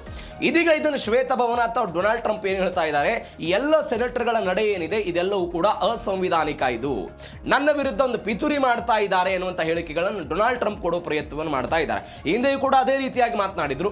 ಇದೀಗ ಡೊನಾಲ್ಡ್ ಟ್ರಂಪ್ ವಾಟ್ ನೆಕ್ಸ್ಟ್, ಏನು ಮಾಡಬಹುದು? ತಮ್ಮ ಬಳಿ ಇರುವಂತಹ ವಿಟೋ ಅಧಿಕಾರವನ್ನು ಬಳಕೆ ಮಾಡ್ತಾರೆ. ವಿಟೋ ಅಧಿಕಾರವನ್ನು ಬಳಕೆ ಮಾಡಿಕೊಂಡು ಯುದ್ಧವನ್ನು ಸಾರಬಹುದು ಅಂತ. ಬಹುಶಃ ಆ ಗೋಜಿಗೆ ಡೊನಾಲ್ಡ್ ಟ್ರಂಪ್ ಹೋಗಲ್ಲ ಅಂತ ಮೇಲ್ನೋಟಕ್ಕೆ ಅನಿಸ್ತಾ ಇದೆ. ಬಿಕಾಸ್ ಆ ವ್ಯಕ್ತಿಗೂ ಕೂಡ ತಾನೊಬ್ಬ ಶಾಂತಿ ದೂತನಾಗಿ ಮೆಸೇಜ್ ಅನ್ನು ಕೊಡಬೇಕು ಎನ್ನುವಂತ ಆತಂಕ ಅಥವಾ ಒಂದು ಆಶಯ ಇದ್ದಂತೆ ಕಾಣಿಸ್ತಾ ಇದೆ. ಬಟ್ ವಿಟೋ ಅಧಿಕಾರಕ್ಕೆ ಹೋಗ್ಬೇಕಂದ್ರೆ ಮತ್ತೆ ಅಮೆರಿಕದ ಸುಪ್ರೀಂ ಕೋರ್ಟಿಗೆ ಹೋಗಬೇಕು, ಅಲ್ಲೆಲ್ಲವೂ ಕೂಡ ಮತಗಳಾಗಬೇಕು. ಮತ ಆದ ನಂತರ ಅದು ವಿಟೋ ಅಧಿಕಾರವನ್ನು ತೆಗೆದುಕೊಳ್ಬೇಕು ಬೇಡ ಎನ್ನುವಂಥದ್ದು ಒಂದು ದೊಡ್ಡ ದೀರ್ಘ ಪ್ರೊಸೆಸ್, ಅದು ಒಂದು 5-6 ತಿಂಗಳ ಸಮಯ ಬೇಕಾಗುತ್ತೆ. ಹೀಗಾಗಿ ಆ ಗೋಜಿಗೆ ಹೋಗಲ್ಲ ಅಂತ. ಮತ್ತೊಂದು ಕಡೆ ಡೊನಾಲ್ಡ್ ಟ್ರಂಪ್ ಶಾಂತಿಯ ಗಿಮಿಕ್ ಮಾಡ್ತಿದ್ದಾರೆ ಎನ್ನುವಂಥ ಸುದ್ದಿಗಳು ಬರ್ತಾ ಇದೆ. ಇದ್ರ ಬಗ್ಗೆ ನಾವು ಹಿಂದೆ ಸುದೀರ್ಘವಾಗಿ ನೋಡಿದ್ವಿ. ನವೆಂಬರ್ 2026ರಲ್ಲಿ ಮಧ್ಯಂತರ ಚುನಾವಣೆ ಇದೆ. ನಮ್ಮಲ್ಲಿ ಹೆಂಗೆ ಲೋಕಸಭೆ ಮತ್ತು ರಾಜ್ಯಸಭೆ ಎನ್ನುವಂತಹ ವ್ಯವಸ್ಥೆ ಇದೆ, ಅಮೆರಿಕಾದಲ್ಲಿ ಹೌಸ್ ಆಫ್ ರಿಪ್ರೆಸೆಂಟೇಟಿವ್ ಅಂದರೆ ಕೆಳಮನೆ ಮತ್ತು ಸೆನೆಟ್ ಎನ್ನುವಂಥದ್ದು ಮೇಲ್ಮನೆ. ನಮ್ಮಲ್ಲಿ ಹೆಂಗೆ ಕೆಳಮನೆ ಮತ್ತು ಮೇಲ್ಮನೆ ಇದೆಯೋ ಅಮೆರಿಕಾದಲ್ಲೂ ಕೂಡ ಅದೇ ರೀತಿಯಾಗಿದೆ. US ಪ್ರೆಸಿಡೆಂಟ್ ಅಂದರೆ ಅಮೆರಿಕಾದ ಅಧ್ಯಕ್ಷರ ಅಧಿಕಾರಾವಧಿ 4 ವರ್ಷ ಇರುತ್ತೆ. ಇವರು ಅಧಿಕಾರಕ್ಕೆ ಬಂದು 2 ವರ್ಷಕ್ಕೆ ಒಂದು ಮಧ್ಯಂತರ ಚುನಾವಣೆ ಆಗುತ್ತಲ್ಲೇ, ಅಂದರೆ ನವೆಂಬರ್ಗೆ ಆಗುತ್ತದು. ಹೌಸ್ ಆಫ್ ರಿಪ್ರೆಸೆಂಟೇಟಿವ್ ಇದಕ್ಕೆ ಚುನಾವಣೆ ಇದೆ, 435 ಸ್ಥಾನಗಳು. ಈ 2 ವರ್ಷ ಆದ ನಂತರ ಇವರೆಲ್ಲರಿಗೂ ಕೂಡ ಚುನಾವಣೆ ಎದುರಿಸಬೇಕು. ಮತ್ತೊಂದು ಕಡೆ ಸೆನೆಟ್ನಲ್ಲಿ 100 ಸ್ಥಾನ ಇದೆ. ಈ 100 ಸ್ಥಾನದಲ್ಲಿ 1/3 ಅಭ್ಯರ್ಥಿಗಳಿಗೆ ಅಂದರೆ ಅಲ್ಲಿಯ ಜನಪ್ರತಿನಿಧಿಗಳು ಚುನಾವಣೆಗೆ ಹೋಗಬೇಕಾಗುತ್ತೆ. ಹೀಗಾಗಿ ನವೆಂಬರ್ನಲ್ಲಿ ಚುನಾವಣೆ ಇದೆ. ರಿಪಬ್ಲಿಕನ್ ಪಾರ್ಟಿ ಬಹುಮತವನ್ನು ಪಡೆದುಕೊಂಡ್ರೆ ತನ್ನ ಎಲ್ಲ ಕಾನೂನುಗಳನ್ನು, ವಿಧೇಯಕಗಳನ್ನು, ತಿದ್ದುಪಡಿಗಳನ್ನು ಅನಾಯಾಸವಾಗಿ ತೆಗೆದುಕೊಂಡು ಹೋಗಬಹುದು. ಅಂದರೆ ಎಲ್ಲರೂ ಕೂಡ ಇವರಿಗೆ ಮತ ಹಾಕಬೇಕು ಅನ್ನೋ ಕಾರಣಕ್ಕಾಗಿ ಇಂಥದ್ದೊಂದು ಪ್ರಯತ್ನವನ್ನು ಮಾಡ್ತಾ ಇದ್ದಾರೆ. ಅಂದರೆ ಶಾಂತಿ ದೂತನಾಗಿ ನನಗೆ ಯುದ್ಧ ಬೇಡ ಅನ್ನುವಂಥದ್ದು. ಈಗ ಭಾರತದ ಉದಾಹರಣೆ ತೆಗೆದುಕೊಳ್ಳಿ, ನೀವು ರಾಜ್ಯಸಭೆಯಲ್ಲೂ ಕೂಡ ಬಿಜೆಪಿಗೆ ಬಹುಮತ ಇಲ್ಲ, ಲೋಕಸಭೆಗೂ ಕೂಡ ಸ್ವತಂತ್ರ ಪಾರ್ಟಿಯಾಗಿ ಬಹುಮತ ಇಲ್ಲ. ಈ ಕಾರಣಕ್ಕಾಗಿ ಏನ್ ಮಾಡ್ತಿದ್ದಾರೆ ಅನ್ನುವಂತ ಆರೋಪಗಳು ಬರ್ತಾ ಇದೆ. TMCಯನ್ನು ಹೊಡಿತಿದ್ದಾರೆ, SP-ಯನ್ನು ಹೊಡಿತಿದ್ದಾರೆ, ಅದಾದ ನಂತರ ಶಿವಸೇನೆ ಹೊಡಿತಾ ಇದ್ದಾರೆ, ಅದಾದ ನಂತರ ಆಮ್ ಆದ್ಮಿಯನ್ನು ಹೊಡೆದ್ರು ಎನ್ನುವಂತ ಆರೋಪಗಳು ಹೆಂಗೆ ಬರ್ತಾ ಇದೆ. ಯಾವ ಕಾರಣಕ್ಕಾಗಿ? ಅವರ ಬಳಿ ಇರುವಂತಹ ಮಹಿಳಾ ಮೀಸಲಾತಿ ಇತ್ಯಾದಿ ಇತ್ಯಾದಿ ಬಿಲ್ಗಳನ್ನ ನೇರವಾಗಿ ಪಾಸ್ ಮಾಡ್ಕೊಂಡು ಹೋಗಬೇಕು, ಬಹುಮತದ ಕೊರತೆ ಇದೆ ಅನ್ನುವ ಕಾರಣಕ್ಕಾಗಿ. ಒನ್ಸ್ ಅಗೇನ್ ಇದೀಗ ಡೊನಾಲ್ಡ್ ಟ್ರಂಪ್ ಅಂಥದ್ದೇ ಪ್ರಯತ್ನವನ್ನ ಅಮೆರಿಕಾದಲ್ಲಿ ಮಾಡ್ತಿದ್ದಾರೆ ಅಂತ. ವಿದೇಶಿ ಯುದ್ಧಗಳಿಂದ ದೂರ ಎನ್ನುವಂತಹ ಒಂದು ಭರವಸೆಯನ್ನು ಕೊಡೋ ಪ್ರಯತ್ನ. ಇದಕ್ಕೆ ಬೆಸ್ಟ್ ಎಕ್ಸಾಂಪಲ್ ಅಂತ ಹೇಳಿದ್ರೆ ಮೊನ್ನೆ G7 ಶೃಂಗಸಭೆ. ಈ G7 ಶೃಂಗಸಭೆಯಲ್ಲಿ ಏನಾಯಿತು, ಆ ಶೃಂಗಸಭೆಯಲ್ಲಿ ಆ ನಿರ್ಣಯವನ್ನು ತೆಗೆದುಕೊಂಡು ಸಹಿ ಹಾಕಿದ್ದು, ಅಲ್ಲಿ ಜಾಗತಿಕವಾಗಿ ಶಾಂತಿ ದೂತನಂತೆ ಬಿಂಬಿಸಿಕೊಳ್ಳುವುದಕ್ಕೆ ಪ್ರಯತ್ನವನ್ನು ಪಟ್ಟಿದ್ದು. ಹೀಗಾಗಿ ಈ ಮಧ್ಯಂತರ ಚುನಾವಣೆಯ ಮೇಲೆ ಟ್ರಂಪ್ ಅವರ ಕಣ್ಣಿದೆ. ಈ ಚುನಾವಣೆಯ ಭೀತಿಯ ಕಾರಣಕ್ಕಾಗಿ ಡೊನಾಲ್ಡ್ ಟ್ರಂಪ್ ಇಂಥದ್ದೊಂದು ನಿರ್ಣಯವನ್ನು ತೆಗೆದುಕೊಳ್ತಾ ಇದ್ದಾರೆ. ಆ ಕಾರಣಕ್ಕಾಗಿ ಅವರು ವೀಟೋ ಅಧಿಕಾರಕ್ಕೂ ಮತ್ತೊಂದಕ್ಕೂ ಮುಗಿದೊಂದಕ್ಕೂ ಹೋಗಲ್ಲ ಎನ್ನುವಂತಹ ವಿಶ್ಲೇಷಣೆಗಳಾಗ್ತಿದೆ. ಹೀಗಾಗಿ ಏನಾಗುತ್ತೆ ನೋಡೋಣ. ಮತ್ತೊಂದು ಕಡೆ ಜಿ ಕನ್ನಡ ನ್ಯೂಸ್ DNA 2ನೇ ಸುದ್ದಿ, ಭಾರತ ಮತ್ತು ಪಾಕಿಸ್ತಾನಕ್ಕೆ ಸಂಬಂಧಪಟ್ಟಂತ ಒಂದು ಸುದ್ದಿ ಇದೆ. ನಾವು ಅನೇಕ ಬಾರಿ ಪ್ರತಿನಿತ್ಯವೂ ಕೂಡ ಹೇಳ್ತೀವಿ, ಪಾಕಿಸ್ತಾನದ ಪರಿಸ್ಥಿತಿ ಸರಿ ಇಲ್ಲ, ಪಾಕಿಸ್ತಾನ ಸಾಲದ ಮೇಲೆ ಬದುಕ್ತಾ ಇದೆ, ಆದರೂ ಕೂಡ ಭಾರತದ ಮೇಲೆ ನಾವು ದಾಳಿ ಮಾಡ್ತೀವಿ ಅಂತ ಪುಂಖಾನುಪುಂಖವಾಗಿ ಹೇಳಿಕೆ ಕೊಡೋ ಪ್ರಯತ್ನವನ್ನು ಮಾಡ್ತಾ ಇತ್ತು. ಇದೀಗ ಮೊನ್ನೆ ಅಷ್ಟೇ ಅಲ್ಲಿಯ ರಕ್ಷಣಾ ಸಚಿವರು ಒಂದು ಹೇಳಿಕೆಯನ್ನು ಕೊಟ್ಟಿದ್ರು. ಯಾವ ಸಿಂಧು ನದಿ ನೀರನ್ನು ಭಾರತ ಬಿಡದೆ ಹೋದರೆ ನಾವು ದಾಳಿ ಮಾಡೋದಕ್ಕೂ ಕೂಡ ಸಿದ್ಧ, ದಾಳಿ ಮಾಡಿಬಿಡ್ತೀವಿ ಅಂತ. 1960ರಲ್ಲಿ ಆಗಿದ್ದಂಥ ಸಿಂಧು ನದಿ ನೀರಿನ ಒಪ್ಪಂದದ ಭಾಗವಾಗಿ ನಮಗೆ ನೀರು ಬಿಡದೆ ಹೋದರೆ ನಾವು ದಾಳಿ ಮಾಡ್ತೀವಿ ಅಂತ ಅವರು ಹೇಳೋ ಪ್ರಯತ್ನವನ್ನು ಪಾಕ್ ರಕ್ಷಣಾ ಸಚಿವ ಖವಾಜಾ ಆಸಿಫ್ ಎಲ್ಲ ಹೇಳಿದರು. ಇದೀಗ ಪಾಕಿಸ್ತಾನ ಕೊಟ್ಟಂತಹ ಈ ಬೆದರಿಕೆಯ ಕರೆಯನ್ನು ಅಕ್ಷರಶಃ ಭಾರತ ನೆಗ್ಲೆಕ್ಟ್ ಮಾಡಿಬಿಟ್ಟಿದೆ. ಅಂದರೆ ಕಸದ ಬುಟ್ಟಿಗೆ ಎಸೆಯುವ ಪ್ರಯತ್ನ. ಹಿಂದೆಯೂ ಕೂಡ ಇದೇ ಮುನೀರ್ ಜಮ್ಮು ಕಾಶ್ಮೀರವನ್ನು ಟಾರ್ಗೆಟ್ ಮಾಡಿಕೊಂಡು ದಾಳಿ ಮಾಡೋದಕ್ಕೆ ಯತ್ನಿಸ್ತಾ ಇದ್ದಾರೆ ಎನ್ನುವಂಥ ಸುದ್ದಿಗಳು ಬಂದಿತ್ತು. ಅದಕ್ಕೊಂದು ಪ್ಲಾನ್ ಮಾಡ್ತಾ ಇದ್ದಾರೆ, ಭಯೋತ್ಪಾದಕ ಸಂಘಟನೆಗಳ ಮುಖಾಂತರ ದಾಳಿ ಮಾಡೋದಕ್ಕೊಂದು ಯತ್ನಿಸಿದ್ದಾರೆ ಎನ್ನುವಂಥ ಸುದ್ದಿಗಳು ಬಂದಿತ್ತು. ಭಾರತ ಆ ಸಮಯದಲ್ಲೂ ಕೂಡ ಜಾಗತಿಕವಾಗಿ ಒಂದು ಮೆಸೇಜ್ ಕೊಡೋ ಪ್ರಯತ್ನವನ್ನು ಪಟ್ಟಿತ್ತು. ಹೀಗಾಗಿ ಆಪರೇಷನ್ ಸಿಂಧೂರದಲ್ಲೇ ಪಾಕಿಸ್ತಾನದ ಶಕ್ತಿ ಸಾಮರ್ಥ್ಯ ಏನು, ಭಾರತದ ಶಕ್ತಿ ಸಾಮರ್ಥ್ಯ ಏನು, ಎಲ್ಲವೂ ಕೂಡ ಅಳೆದು ತೂಗಿ ಎಲ್ಲ ಲೆಕ್ಕಾಚಾರ ಆಗಿಬಿಟ್ಟಿತ್ತು. ಆದರೆ ಕೆದಕಿ ಜಗಳ ಮಾಡೋದು ಅಂತಾರಲ್ಲ, ಆ ರೀತಿಯಾಗಿ ಪಾಕಿಸ್ತಾನ ಮಾಡ್ತಾ ಇದೆ. ಇದಕ್ಕೆ ಒಂದು ದಿಟ್ಟವಾದ ಉತ್ತರವನ್ನು ಭಾರತ ಕೊಟ್ಟಿದೆ. ಏನಾಯಿತು ಡೀಟೇಲ್ಸ್ ನೋಡ್ತಾ ಹೋಗೋಣ. ನಿಮ್ಮ ಯೋಗ್ಯತೆ ಏನು, ಪಾಕಿಸ್ತಾನಕ್ಕೆ ಎಚ್ಚರಿಕೆ ಕೊಟ್ಟಿದೆ ಭಾರತ. ನಿಮ್ಮ ಯೋಗ್ಯತೆ ಏನು ಅದನ್ನು ಮೊದಲು ನೋಡ್ಕೊಳ್ಳಿ ಅಂತ. ಪಾಕ್ ರಕ್ಷಣಾ ಸಚಿವ ಖವಾಜಾ ಆಸಿಫ್ ವಿರುದ್ಧ ಯುದ್ಧದ ಬೆದರಿಕೆಯನ್ನು ಕಿತ್ತೆಸೆದ್ಬಿಟ್ಟಿದೆ ಭಾರತ. ಮೊದಲು ನಿಮ್ಮ ಯೋಗ್ಯತೆ ನೋಡ್ಕೊಳ್ಳಿ. ನಿಮ್ಮ ಪ್ರಾಂತ್ಯದಲ್ಲಿ ಆಗ್ತಾ ಇರುವಂಥ ಬಡದಾಟಗಳು, ಪ್ರತಿಭಟನೆಗಳು, ಅವುಗಳನ್ನು ಮ್ಯಾನೇಜ್ ಮಾಡೋದನ್ನು ಕಳ್ಕೊಳ್ಳಿ. ಅದಾದ ನಂತರ ಬೇರೆಯವ್ರ ಬಗ್ಗೆ ಮಾತನಾಡಿ ಅಂತ ವಿದೇಶಾಂಗ ಇಲಾಖೆ ಎಲ್ಲ ಖಡಕ್ ಪ್ರತಿಕ್ರಿಯೆ ಕೊಟ್ಟು, ಪಾಕಿಸ್ತಾನದ ಮಾತುಗಳು ಎಲ್ಲ ಹತಾಶೆಯ ಪರಮಾವಧಿ. ಇದು ತನ್ನ ಆಂತರಿಕ ವೈಫಲ್ಯವನ್ನು ಮುಚ್ಚಿಕೊಳ್ಳೋದಕ್ಕೆ ಪಾಕಿಸ್ತಾನ ಇದೊಂದು ನಾಟಕವನ್ನು ಆಡ್ತಾ ಇದೆ. ನಮಗೆ ಅದು ಮೊದಲ ದಿನದಿಂದಲೂ ಕೂಡ ಗೊತ್ತಿದೆ. ಅಲ್ಲಿ ಕುಡಿಯೋ ನೀರಿನ ಸಮಸ್ಯೆ ಇದೆ, ತಿನ್ನೋ ಆಹಾರಕ್ಕೆ ಸಮಸ್ಯೆ ಇದೆ, ಜಾಗತಿಕವಾಗಿ ಅವರಿಗೆ ಸಾಲ ಸಿಗ್ತಾ ಇಲ್ಲ, ಪಾಕ್ನಲ್ಲಿ ಆಂತರಿಕವಾಗಿ ದೊಡ್ಡ ಮಟ್ಟದ ಕಚ್ಚಾಟಗಳು ನಡೀತಾ ಇದೆ, ಮುನೀರ್ ಮತ್ತು ಅದಾದ ನಂತರ ಶಹಬಾಜ್ ಶರೀಫ್ ನಡುವೆ ಸಂಬಂಧಗಳು ಸರಿ ಇಲ್ಲ, ಎಲ್ಲ ಚರ್ಚೆಗಳಾಗ್ತಾ ಇದೆ. ಜನರನ್ನು ಡೈವರ್ಟ್ ಮಾಡಬೇಕಲ್ಲ. ಒಂದು ಕಡೆ ಬಲೂಚಿಸ್ತಾನ್ ಪ್ರಾಬ್ಲಮ್ ಇದೆ, ಮತ್ತೊಂದು ಕಡೆ POK ಪ್ರಾಬ್ಲಮ್ ಇದೆ, ಇತ್ತ ಅಫ್ಘಾನಿಸ್ತಾನದ ಜೊತೆಗೆ ಸಮಸ್ಯೆಯನ್ನು ಇಟ್ಕೊಂಡಿರುವಂತಹ ಪಾಕಿಸ್ತಾನ, ಅವುಗಳನ್ನು ಮ್ಯಾನೇಜ್ ಮಾಡೋದಕ್ಕೆ ಪಾಕಿಸ್ತಾನಕ್ಕೆ ಸಾಧ್ಯ ಆಗ್ತಾ ಇಲ್ಲ. ಆದರೂ ಕೂಡ ಅವ್ರು ಏನು ಹೇಳ್ತಾ ಇದ್ದಾರೆ, ನಾವು ಭಾರತದ ಮೇಲೆ ದಾಳಿ ಮಾಡ್ತೀವಿ ಅಂತ. ಇದಕ್ಕೆ ಸಹಜವಾಗಿ ಸಿಂಧು ನದಿ ನೀರು ಹೋಗದೆ ಹೋದರೆ ಪಂಜಾಬ್ ಸೇರಿದಂತೆ ಸಿಂಧ್ ಪ್ರಾಂತ್ಯ, ಆ ಪ್ರಾಂತ್ಯದಲ್ಲಿ ಏನಾಗುತ್ತೆ, ಅವರಿಗೆ ನಾಳೆ ಬೆಳೆಯಬೇಕಾದಂತಹ ಗೋಧಿ ಬೆಳೆಗೂ ಕೂಡ ನೀರು ಸಿಗಲ್ಲ, ಕುಡಿಯೋದಕ್ಕೂ ಕೂಡ ನೀರು ಸಿಗಲ್ಲ. ಅವ್ರಿಗೆ ಏನು ಉತ್ತರ ಕೊಡಬೇಕು ಪಾಕಿಸ್ತಾನದ ಸರ್ಕಾರ? ಸಹಜವಾಗಿ ಅವರು ಪ್ರಚೋದನೆ ಮಾಡುವಂತಹ ಪ್ರಯತ್ನ. ಏನು ಪ್ರಚೋದನೆ? ನೀರು ಬಿಡದೇ ಇದ್ರೆ ನಾವು ದಾಳಿ ಮಾಡ್ತೀವಿ ಅಂತ. ಬಟ್ ಭಾರತ ಒಂದೇ ಮಾತನ್ನು ಹೇಳಿತ್ತು, ರಕ್ತ ಮತ್ತು ನೀರು ಯಾವುದೇ ಕಾರಣಕ್ಕೂ ಏಕಕಾಲಕ್ಕೆ ಹರಿಯೋದಿಲ್ಲ ಅಂತ. ಭಾರತದ ಉದ್ದೇಶ ಅಷ್ಟೇ, ಗಡಿ ಆಚೆಗಿನ ಭಯೋತ್ಪಾದನೆಯನ್ನು ಯಾವಾಗ ಪಾಕಿಸ್ತಾನ ನಿರ್ಮೂಲನೆ ಮಾಡುತ್ತೋ ಅವಾಗ ಅಂತ. ಅವರು ಅದನ್ನು ಕೊನೆಗೊಳಿಸೋದಿಲ್ಲ. ಭಾರತ ಯಾವತ್ತಿಗೂ ಕೂಡ ಅದರ ವಿರುದ್ಧ ಅಥವಾ ಪಾಕಿಸ್ತಾನಕ್ಕೆ ಈ ರೀತಿಯಾಗಿ ಅವರು ಪದೇ ಈ ರೀತಿಯಾಗಿ ಹೇಳಿಕೆಗಳನ್ನು ಕೊಡೋದು, ಭಾರತವು ಕೂಡ ಇಂಥದ್ದೊಂದು ಉತ್ತರವನ್ನು ಕೊಡ್ತಾನೆ ಹೋಗುತ್ತೆ. ಇದೀಗ ಅಂಥದ್ದೊಂದು ಹೇಳಿಕೆಗಳನ್ನು ಪಾಕ್ ರಕ್ಷಣಾ ಸಚಿವ ಖವಾಜಾ ಆಸಿಫ್ ಕೊಟ್ಟಿದ್ದಕ್ಕೆ ಎಲ್ಲವನ್ನು ಕೂಡ ಸೌಜನ್ಯದಿಂದ ಕಸದ ಬುಟ್ಟಿಗೆಲ್ಲ ಎಸೆದು, ಪಾಕಿಸ್ತಾನದ ಮಾತುಗಳು ಹತಾಶೆಯ ಪರಮಾವಧಿ ಅಂತೆಲ್ಲ ಇದೇ ವಿದೇಶಾಂಗ ಇಲಾಖೆಯ ವಕ್ತಾರ ರಣಧೀರ್ ಜೈಸ್ವಾಲ ಎಲ್ಲ ಹೇಳಿದರು. ಜಾಗತಿಕ ಮಟ್ಟದಲ್ಲಿ ಪಾಕಿಸ್ತಾನದ ಮುಖವಾಡವನ್ನೆಲ್ಲ ಕಳಚಿದ್ರು. ಪಾಕಿಸ್ತಾನ ಸರ್ಕಾರ ತನ್ನ ಆಂತರಿಕ ಬಿಕ್ಕಟ್ಟನ್ನು ಶಮನ ಮಾಡೋದಕ್ಕೆ ಸಾಧ್ಯ ಆಗ್ತಾ ಇಲ್ಲ, ಮಾನವ ಹಕ್ಕುಗಳ ಉಲ್ಲಂಘನೆ ಆಗ್ತಾ ಇದೆ. ಆದರೆ POKಯಲ್ಲಿ ಅಕ್ಷರಶಃ ಮಾನವ ಹಕ್ಕುಗಳ ಉಲ್ಲಂಘನೆ ಆಗ್ತಾ ಇರೋದು, ಯಾರೋ ಪ್ರತಿಭಟನೆ ಮಾಡ್ತಾ ಇದ್ದಾರೆ ಎನ್ನುವ ಕಾರಣಕ್ಕಾಗಿ ಅವರನ್ನು ಬಂದು ಹೆದರಿಸೋದು, ಬೆದರಿಸೋದು, ಅವರ ಮೇಲೆ ದಾಳಿ ಮಾಡೋದು, ಪಾಕಿಸ್ತಾನದ ಅಧಿಕೃತ ಸೈನ್ಯದವರು ಬಂದು ಅವರನ್ನು ಸಾಯಿಸುವಂಥದ್ದು, ಗುಂಡು ಹೊಡೆಯುವಂಥ ಪ್ರಯತ್ನ, ಯಾರೋ ಟ್ರೀಟ್ಮೆಂಟ್ಗೆ ಹೋಗಬೇಕು, ಆಸ್ಪತ್ರೆಯಲ್ಲಿ ಅಡ್ಮಿಟ್ ಆಗಿದ್ದಾರೆ, ಅವರಿಗೆ ಟ್ರೀಟ್ಮೆಂಟೇ ಕೊಡದಂಗೆ ಅವರನ್ನು ಕಿತ್ತೆಸುವಂತಹ ಪ್ರಯತ್ನ. ಯಾವುದೇ ಕಾರಣಕ್ಕೂ ಅಲ್ಲಿ ಆಗ್ತಾ ಇರುವಂಥ ಬೆಳವಣಿಗೆಗಳು ಜಗತ್ತಿಗೆ ಗೊತ್ತಾಗಬಾರ್ದು ಅಂತ ಇಂಟರ್ನೆಟ್ ಕಟ್ ಮಾಡೋದು, ಅಂತರ್ಜಾಲವನ್ನು ಕಟ್ ಮಾಡೋದು, ಸಾಮಾಜಿಕ ಮಾಧ್ಯಮಗಳನ್ನು ಕಟ್ ಮಾಡೋದು, ಇವೆಲ್ಲವೂ ಕೂಡ ಆಗ್ತಾ ಇದೆಯಲ್ಲ, ಇದು ಮಾನವ ಹಕ್ಕುಗಳ ಉಲ್ಲಂಘನೆ ಅಂತ ಭಾರತ ಒಂದು ತಿರುಗೇಟು ಕೊಡೋ ಪ್ರಯತ್ನವನ್ನು ಮಾಡಿದೆ. ಮತ್ತೊಂದು ಬೆಳವಣಿಗೆ ಏನಾಯಿತು ಅಂತ ಹೇಳಿದರೆ ಇದೇ ವಿಚಾರದಲ್ಲಿ ಭಾರತದ ನಿರ್ಧಾರದಲ್ಲಿ ಯಾವುದೇ ಬದಲಾವಣೆ ಇಲ್ಲ. ಭಾರತದ ನಿರ್ಧಾರದಲ್ಲಿ ಬದಲಾವಣೆ ಇಲ್ಲ. ಯಾವ ಬದಲಾವಣೆ? ಸಿಂಧೂ ಜಲ ಒಪ್ಪಂದ ಅಮಾನತುಗೊಳಿಸಿದಂಥ ನಿರ್ಧಾರಕ್ಕೆ ನಾವು ಬದ್ಧ ಇದ್ದೀವಿ ಅಂತ. ಜೈಸ್ವಾಲ್ ಸೇರಿದಂತೆ ಭಾರತದ ಅನೇಕ ಅಧಿಕಾರಿಗಳು ಹೇಳಿದ್ದಾರೆ 1960ರ ಸಮಯ ಬೇರೆ, 2026ರ ಸಮಯ ಬೇರೆ. ಅವತ್ತಿನ ಪರಿಸ್ಥಿತಿಗಳ ಬೇರೆ, ಇವತ್ತಿನ ಪರಿಸ್ಥಿತಿಗಳ ಬೇರೆ. ಯಾವುದೇ ಕಾರಣಕ್ಕೂ ಭಾರತ ಇದನ್ನು ಸಡಿಲಿಕೆ ಮಾಡಲ್ಲ ಅಂತ. ನೀವು ವಿಶ್ವಸಂಸ್ಥೆ ಮುಂದೆ ತೆಗೆದುಕೊಂಡು ಹೋಗ್ತೀರಾ? ತೆಗೆದುಕೊಂಡು ಹೋಗಿ. ಯಾಕಂದ್ರೆ ಈ ಹಿಂದೆ ವಿಶ್ವ ವ್ಯಾಪಾರ ಸಂಸ್ಥೆಯ ಮಧ್ಯಸ್ಥಿಕೆಯಲ್ಲಿ ಎಲ್ಲ ಬೆಳವಣಿಗೆಗಳಾಗಿತ್ತಲ್ಲ, ಒಪ್ಪಂದ ಆಗಿತ್ತು. ಅಲ್ಲಿ ಅಯೂಬ್ ಖಾನ್ ಇದ್ರು, ನಮ್ಮಲ್ಲಿ ಪ್ರಧಾನಿಗಳಿದ್ರು, ಇವರ ನೇತೃತ್ವದಲ್ಲಿ ಆದಂತಹ ಈ ಒಪ್ಪಂದ ಇದು. ಯಾವುದೇ ಕಾರಣಕ್ಕೂ ನಾವು ಮಾತುಕತೆ ಒಟ್ಟಿಗೆ ಆಗೋದಕ್ಕೆ ಸಾಧ್ಯ ಇಲ್ಲ. ಗಡಿ ಆಚೆಗಿನ ಉಗ್ರರ ತರಬೇತಿ ಶಿಬಿರಗಳು ನಿಲ್ಲುವ ತನಕವೂ ಕೂಡ ಪಾಕ್ಗೆ ಹರಿಯುವಂತಹ ನೀರಿಗೆ ನಾವೆಲ್ಲ ಬ್ರೇಕ್ ಹಾಕ್ತೀವಿ. ಪಾಕಿಸ್ತಾನದ ಸುಳ್ಳು ಆರೋಪಗಳನ್ನು ಸಂಪೂರ್ಣವಾಗಿ ಭಾರತ ತಿರಸ್ಕಾರ ಮಾಡಿಬಿಟ್ಟಿದೆ. ಭಾರತದ ಈ ಜಲ ರಾಜತಾಂತ್ರಿಕತೆಯಿಂದಲೇ ಇಸ್ಲಾಮಾಬಾದ್ ಎಲ್ಲ ಹಾರಿಬಿಟ್ಟಿದೆ. ನೀವು ಭಯೋತ್ಪಾದನೆ ಮತ್ತು ಮಾತುಕತೆಗೆ ನೀವು ಒಂದು ಕಡೆ ಭಯೋತ್ಪಾದನೆಗೆ ಸಪೋರ್ಟ್ ಮಾಡೋದು, ನಮಗೆ ಕುಡಿಯೋದಕ್ಕೆ ನೀರು ಬೇಕು ಅಂತ ಹೇಳೋದು. ಅದೇ ಭಯೋತ್ಪಾದಕರನ್ನು ಸಾಕಿ ಸಲುಹಿ ಒನ್ಸ್ ಅಗೇನ್ ಅದೇ ಜಮ್ಮು ಕಾಶ್ಮೀರದಲ್ಲಿ ಅವರನ್ನು ಪ್ರೇರೇಪಣೆ ಮಾಡಿ ದಾಳಿ ಮಾಡಿಸುವಂಥ ಪ್ರಯತ್ನ ಮಾಡೋದು. ಹಾಗಾದ್ರೆ ನಾವ್ಯಾಕೆ ನೀರಿಗೆ ಕೊಡಬೇಕು? ಆ 1960ರ ಒಪ್ಪಂದದಲ್ಲಿ ಭಾರತಕ್ಕೆ ಬಳಕೆ ಮಾಡೋದಕ್ಕೆ ಅವಕಾಶ ಇದೆ. ಆ ನೀರನ್ನು ನಾವು ಜಮ್ಮು ಕಾಶ್ಮೀರಕ್ಕೆ ಬಳಕೆ ಮಾಡ್ಕೊಳ್ಬೋದು. ನಾಳೆ ಒಂದು ನಾವು ಜಲಾಶಯವನ್ನು ಕಟ್ಟಿಕೊಂಡು ಅದನ್ನು ಶೇಖರಣೆ ಮಾಡಿಟ್ಕೊಂಡು ನಮಗೆ ಬೇಕಾದಂಥ ಜಲವಿದ್ಯುತ್ತನ್ನು ತಯಾರು ಮಾಡ್ಕೊಳ್ಳೋದಕ್ಕೆ ಕಾನೂನಲ್ಲಿ ಅವಕಾಶ ಇರೋದ್ರಿಂದ, ಆ ಒಪ್ಪಂದದಲ್ಲಿ ಅವಕಾಶ ಇರೋದ್ರಿಂದ ಸಹಜವಾಗಿ ಅದು ಅನುಕೂಲ ಆಗುತ್ತೆ. ಭಾರತ ಅದರ ಮೇಲೆ ಕಣ್ಣಿಟ್ಟಿದೆ. ಅಂದರೆ ಪಾಕಿಸ್ತಾನಕ್ಕೆ ಹೋಗಬೇಕಾಗಿದ್ದ ನೀರು ಹೋಗಬೇಕಾಗಿತ್ತು, ಬಟ್ ಅವರು ನಡೆದುಕೊಳ್ತಾ ಇದ್ದಂತಹ ರೀತಿಯ ಬಗ್ಗೆ ಭಾರತದ ಅಕ್ಷಮ್ಯ ಪ್ರಶ್ನೆಗಳಿದೆ. ಈ ಪ್ರಶ್ನೆಗಳೇ ಪಾಕಿಸ್ತಾನ ಇವತ್ತಿನ ತನಕ ಉತ್ತರವನ್ನು ಕೊಟ್ಟಿಲ್ಲ. ಹೀಗಾಗಿ ಅಂತಾರಾಷ್ಟ್ರೀಯ ಮಟ್ಟದಲ್ಲಿ ಪಾಕಿಸ್ತಾನ ಒಂದು ಹತಾಶೆಯನ್ನು ಪ್ರದರ್ಶನ ಮಾಡ್ತಿದೆ ಅಂತ ಭಾರತ ಹೇಳಿದೆ. ಮತ್ತೊಂದು ಕಡೆ ಏನು ಬೆಳವಣಿಗೆ, POKಯಲ್ಲಿ ದಂಗೆ ಆಗ್ತಾ ಇರೋದು. POKಯಲ್ಲಿ ದಂಗೆ ಆಗ್ತಾ ಇದೆ. ಪಾಕಿಸ್ತಾನಕ್ಕೆ ಇದೀಗ ಡೆಡ್ ಲೈನ್ ಕೊಟ್ಟಿದೆ ಭಾರತ.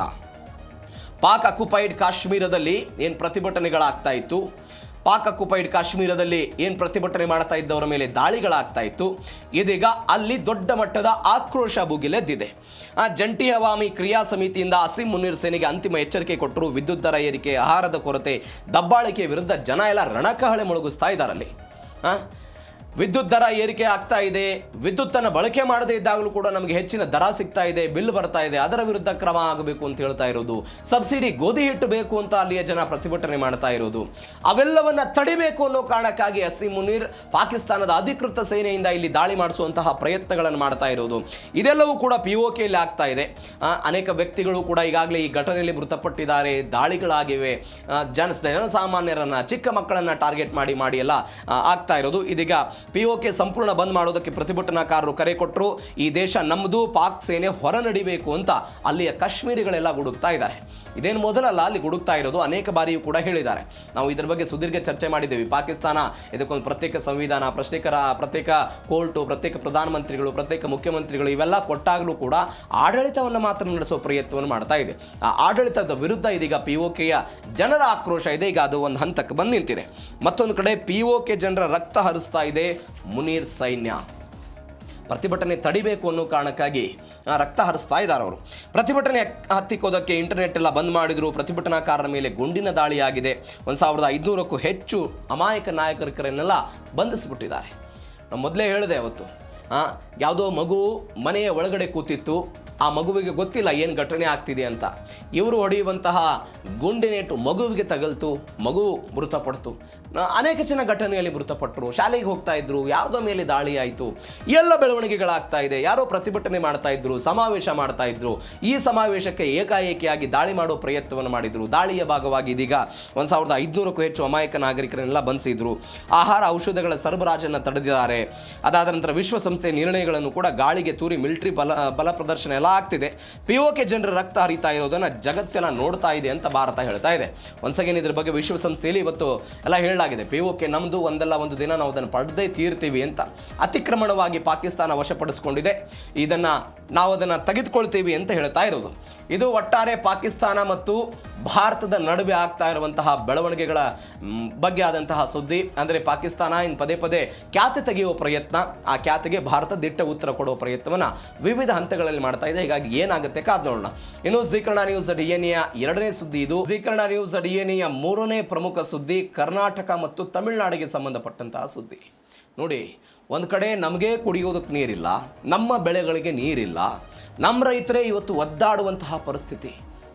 ಜುಲೈ ಆಗಸ್ಟ್ ತಿಂಗಳಲ್ಲಿ ಬೆಂಗಳೂರು, ಮೈಸೂರು, ಮಂಡ್ಯ, ಮದ್ದೂರು ಈ ಭಾಗದ ಜನ ಕುಡಿಯೋದಕ್ಕೆ, ಈ ಭಾಗ ಮಾತ್ರವಲ್ಲ ಇಡೀ ರಾಜ್ಯದ ಜನ ಕುಡಿಯೋದಕ್ಕೆ ನೀರಿಗಾಗಿ ಏನು ಮಾಡಬೇಕು ಅನ್ನುವಂಥ ಆತಂಕದಲ್ಲಿದ್ದಾರೆ. ಬಿತ್ತಿದ ಬೆಳೆಗಳು ಎಲ್ಲಿ ಕೊಳೆತು ಹೋಗ್ಬಿಡ್ತವೋ, ಮಳೆ ನೀರಿಲ್ಲದೆ ಎಲ್ಲಿ ಅಲ್ಲೇ ಉಸಿರುಗಟ್ಟಿ ಸಾಯ್ತವೋ ಎನ್ನುವಂಥ ಆತಂಕದಲ್ಲಿ ನಾವೆಲ್ಲ ಬದುಕ್ತಾ ಇರಬೇಕಾದರೆ ಈ ಪಕ್ಕದ ತಮಿಳುನಾಡು ಮಾತ್ರ ಈ ಕಾವೇರಿ ನೀರಿನ ವಿಚಾರದಲ್ಲಿ ಮತ್ತೊಂದು ಖ್ಯಾತಿಯನ್ನು ತೆಗಿತಾ ಇರುತ್ತೆ.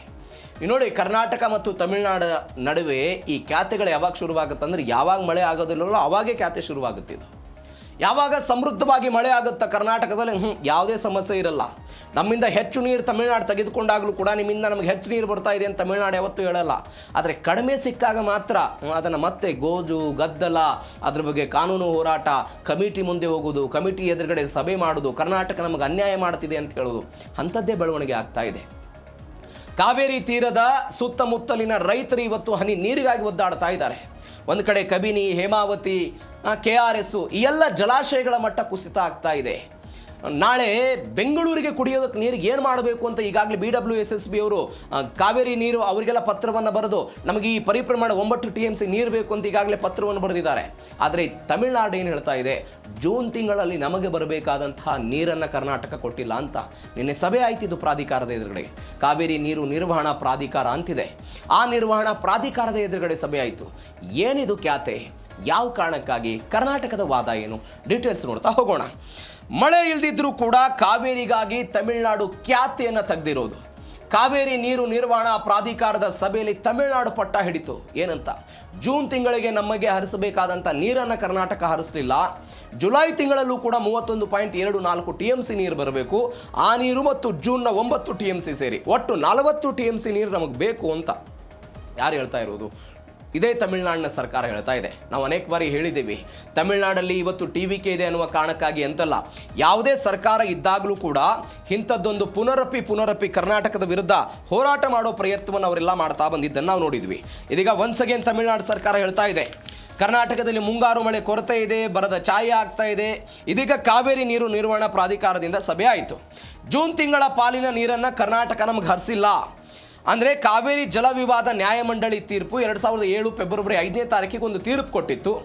ಆ ತೀರ್ಪಿನ ಪ್ರಕಾರ 740 TMC ನೀರಿದೆ. ಕಾವೇರಿ ಜಲಾನಯನ ಪ್ರದೇಶ, ಈ ಪ್ರದೇಶದಲ್ಲಿ ಒಟ್ಟು 740 TMC ನೀರಿರೋದು. 2018ರಲ್ಲಿ ಕಾವೇರಿ ಜಲ ವಿವಾದ ನ್ಯಾಯಮಂಡಳಿ ಕೊಟ್ಟಂಥ ತೀರ್ಪನ್ನು ಮಾರ್ಪಡಿಸಿ ಸುಪ್ರೀಂ ಕೋರ್ಟ್ ಒಂದು ತೀರ್ಪು ಕೊಡ್ತು 2018ರಲ್ಲಿ.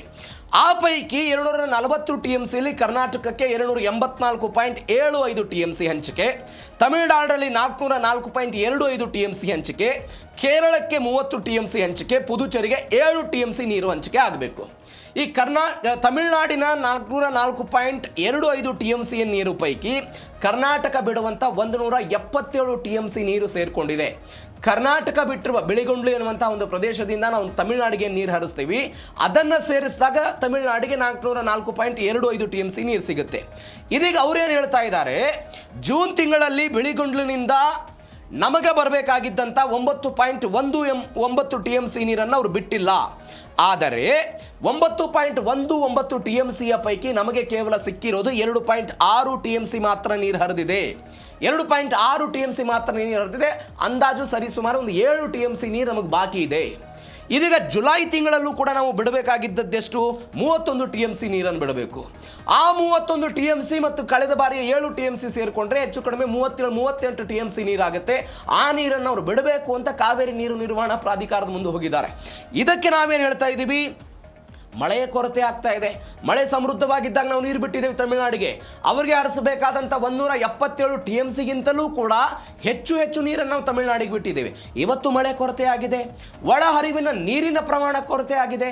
ಒಳ ಹರಿವಿನ ಪ್ರಮಾಣ ಕೊರತೆ ಆದಾಗ ಹೊರ ಹರಿವಿನ ಪ್ರಮಾಣವೂ ಕೂಡ ಕಡಿಮೆ ಆಗುತ್ತೆ. ಅದಕ್ಕೆ ತಮಿಳುನಾಡು ಖ್ಯಾತಿ ತೆಗೆದಿದೆ. ಆ ವಿಚಾರಕ್ಕೆ ನಾನು ಡೀಟೇಲ್ಸಿಗೆ ಬರ್ತೀನಿ.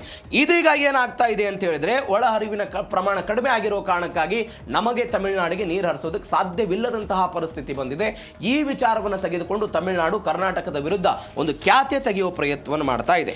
ಮತ್ತೊಂದು ಕಡೆ ನೀರಿಲ್ಲದ ವಾದಕ್ಕೆ ಸಮಿತಿ ಏನು ಹೇಳಿತು, ಈ ಪ್ರಾಧಿಕಾರ ಏನು ಪ್ರತಿಕ್ರಿಯೆ ಕೊಡ್ತು.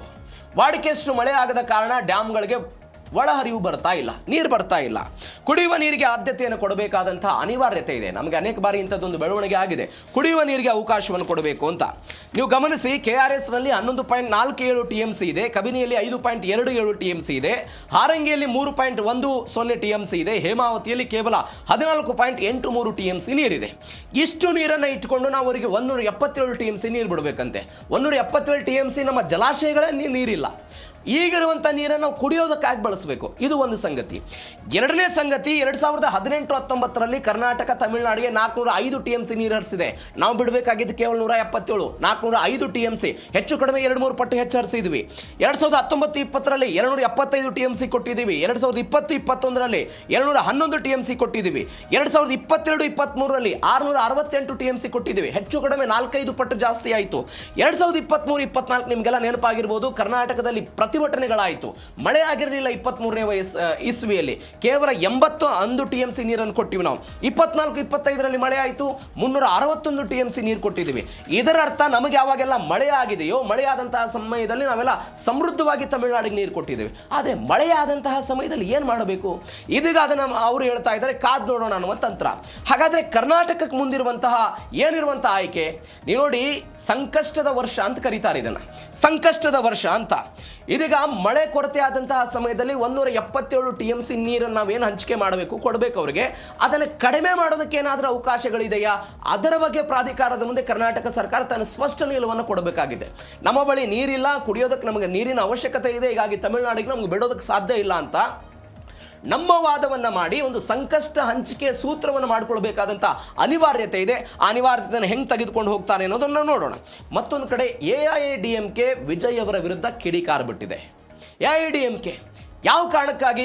ಮೇಕೆದಾಟು ವಿಚಾರದಲ್ಲಿ ತಮಿಳುನಾಡು ಸರ್ಕಾರ ನಡೆದುಕೊಳ್ಳುವಂತಹ ರೀತಿ ಸರಿ ಇಲ್ಲ, ಅವರು ಏಕಪಕ್ಷೀಯವಾಗಿ ನಡೆದುಕೊಳ್ತಾ ಇದ್ದಾರೆ. ಇದರ ಬಗ್ಗೆ ಯಾವುದೇ ಅಭಿಪ್ರಾಯವನ್ನು ತೆಗೆದುಕೊಂಡಿಲ್ಲ. ವಿಧಾನಸಭೆಯ ಅಧಿವೇಶನ ಅಥವಾ ವಿಧಾನಸಭೆಯಲ್ಲಿ ಅದರ ಬಗ್ಗೆ ಯಾವುದೇ ಚರ್ಚೆಗಳಾಗಿಲ್ಲ, ಏಕಸ್ವಾಮ್ಯದ ನಿರ್ಣಯಗಳನ್ನು ತೆಗೆದುಕೊಳ್ತಾ ಇದ್ದಾರೆ ಅಂತ ಯಾರು ಹೇಳ್ತಾ ಇರೋದು? AIADMK ಹೇಳ್ತಾ ಇರೋದು. ಮೇಕೆದಾಟು ಜಲಾಶಯ ಯೋಜನೆ ವಿರೋಧಿ ನಿರ್ಣಯ ಸರಿಯಾಗಿ ಚರ್ಚೆ ಮಾಡಿಲ್ಲ, ಅದನ್ನು ಅಂಗೀಕಾರ ಮಾಡಲಾಗಿದೆ. ವಿಜಯ್ ಸರ್ಕಾರದ ನಡೆ ಕಾನೂನು ಹೋರಾಟದ ವಿಜಯವನ್ನೇ ದುರ್ಬಲಗೊಳಿಸುವಂತಹ ಭೀತಿ ಸದ್ಯಕ್ಕೆ ಎದುರಾಗಿರೋದು. ಆತುರ ಮತ್ತು ನಿರ್ಲಕ್ಷ್ಯದಿಂದ ಪ್ರಮುಖ ನಿರ್ಣಯಗಳನ್ನು ಕೈಗೊಳ್ಳಲಾಗ್ತಾ ಇದೆ, ಆತುರ ತೋರ್ತಾ ಇದ್ದಾರೆ, ಈ ಯೋಜನೆ ಬಗ್ಗೆ ನಿರ್ಲಕ್ಷ್ಯವನ್ನು ತೋರ್ತಾ ಇದ್ದಾರೆ ಅಂತ ಯಾರ ವಿರುದ್ಧ?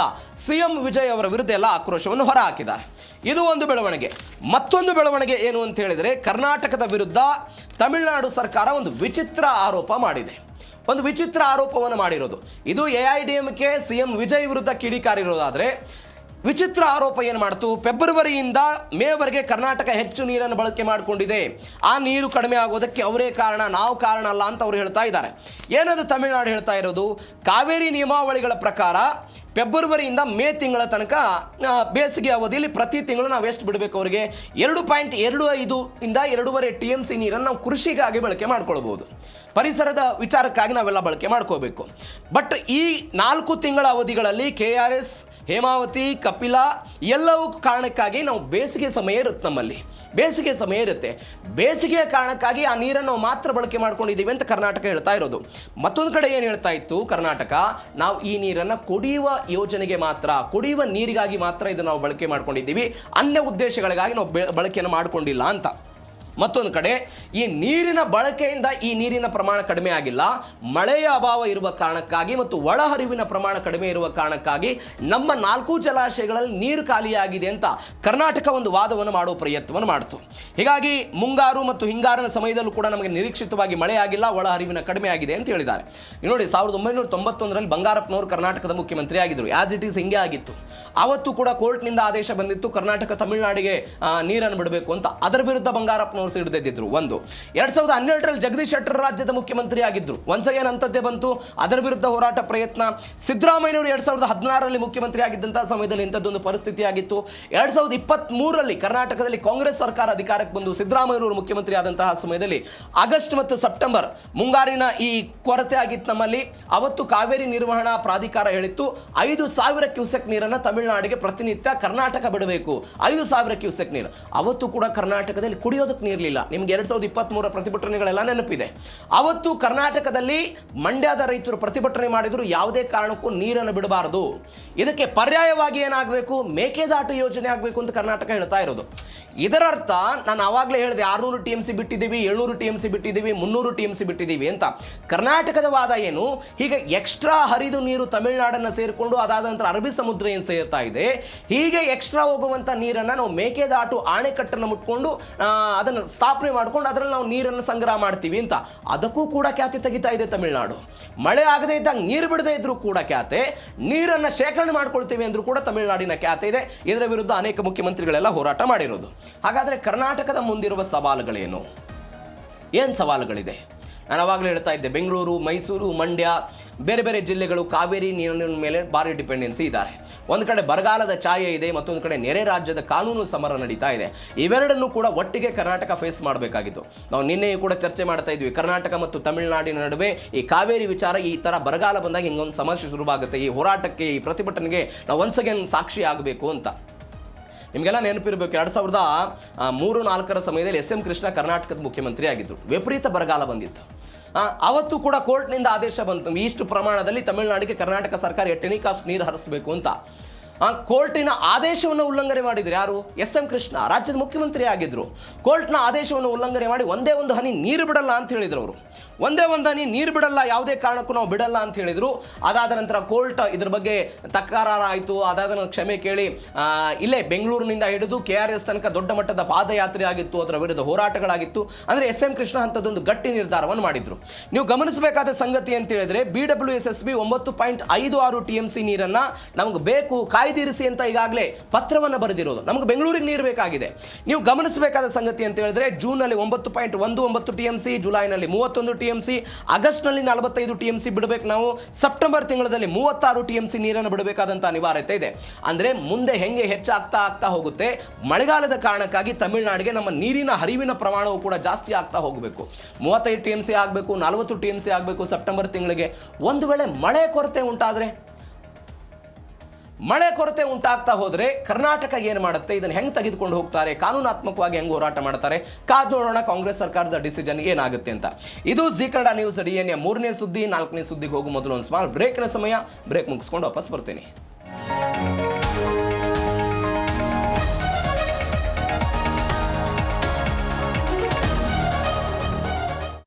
Meet the tomorrow today. ICFI is the bridge between tomorrow and today. Bridge between aspirations and accomplishment. Bridge between I wish to I can. I will remove the gap. Welcome to the I. I am ICFI. Belief called I. I can fly above imagination.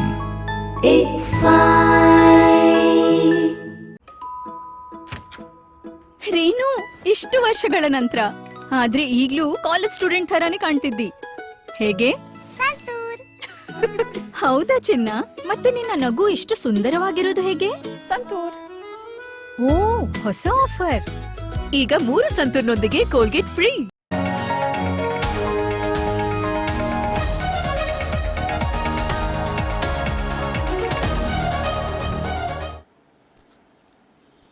Break ಆದಮೇಲೆ ಮತ್ತೊಮ್ಮೆ ಸ್ವಾಗತ.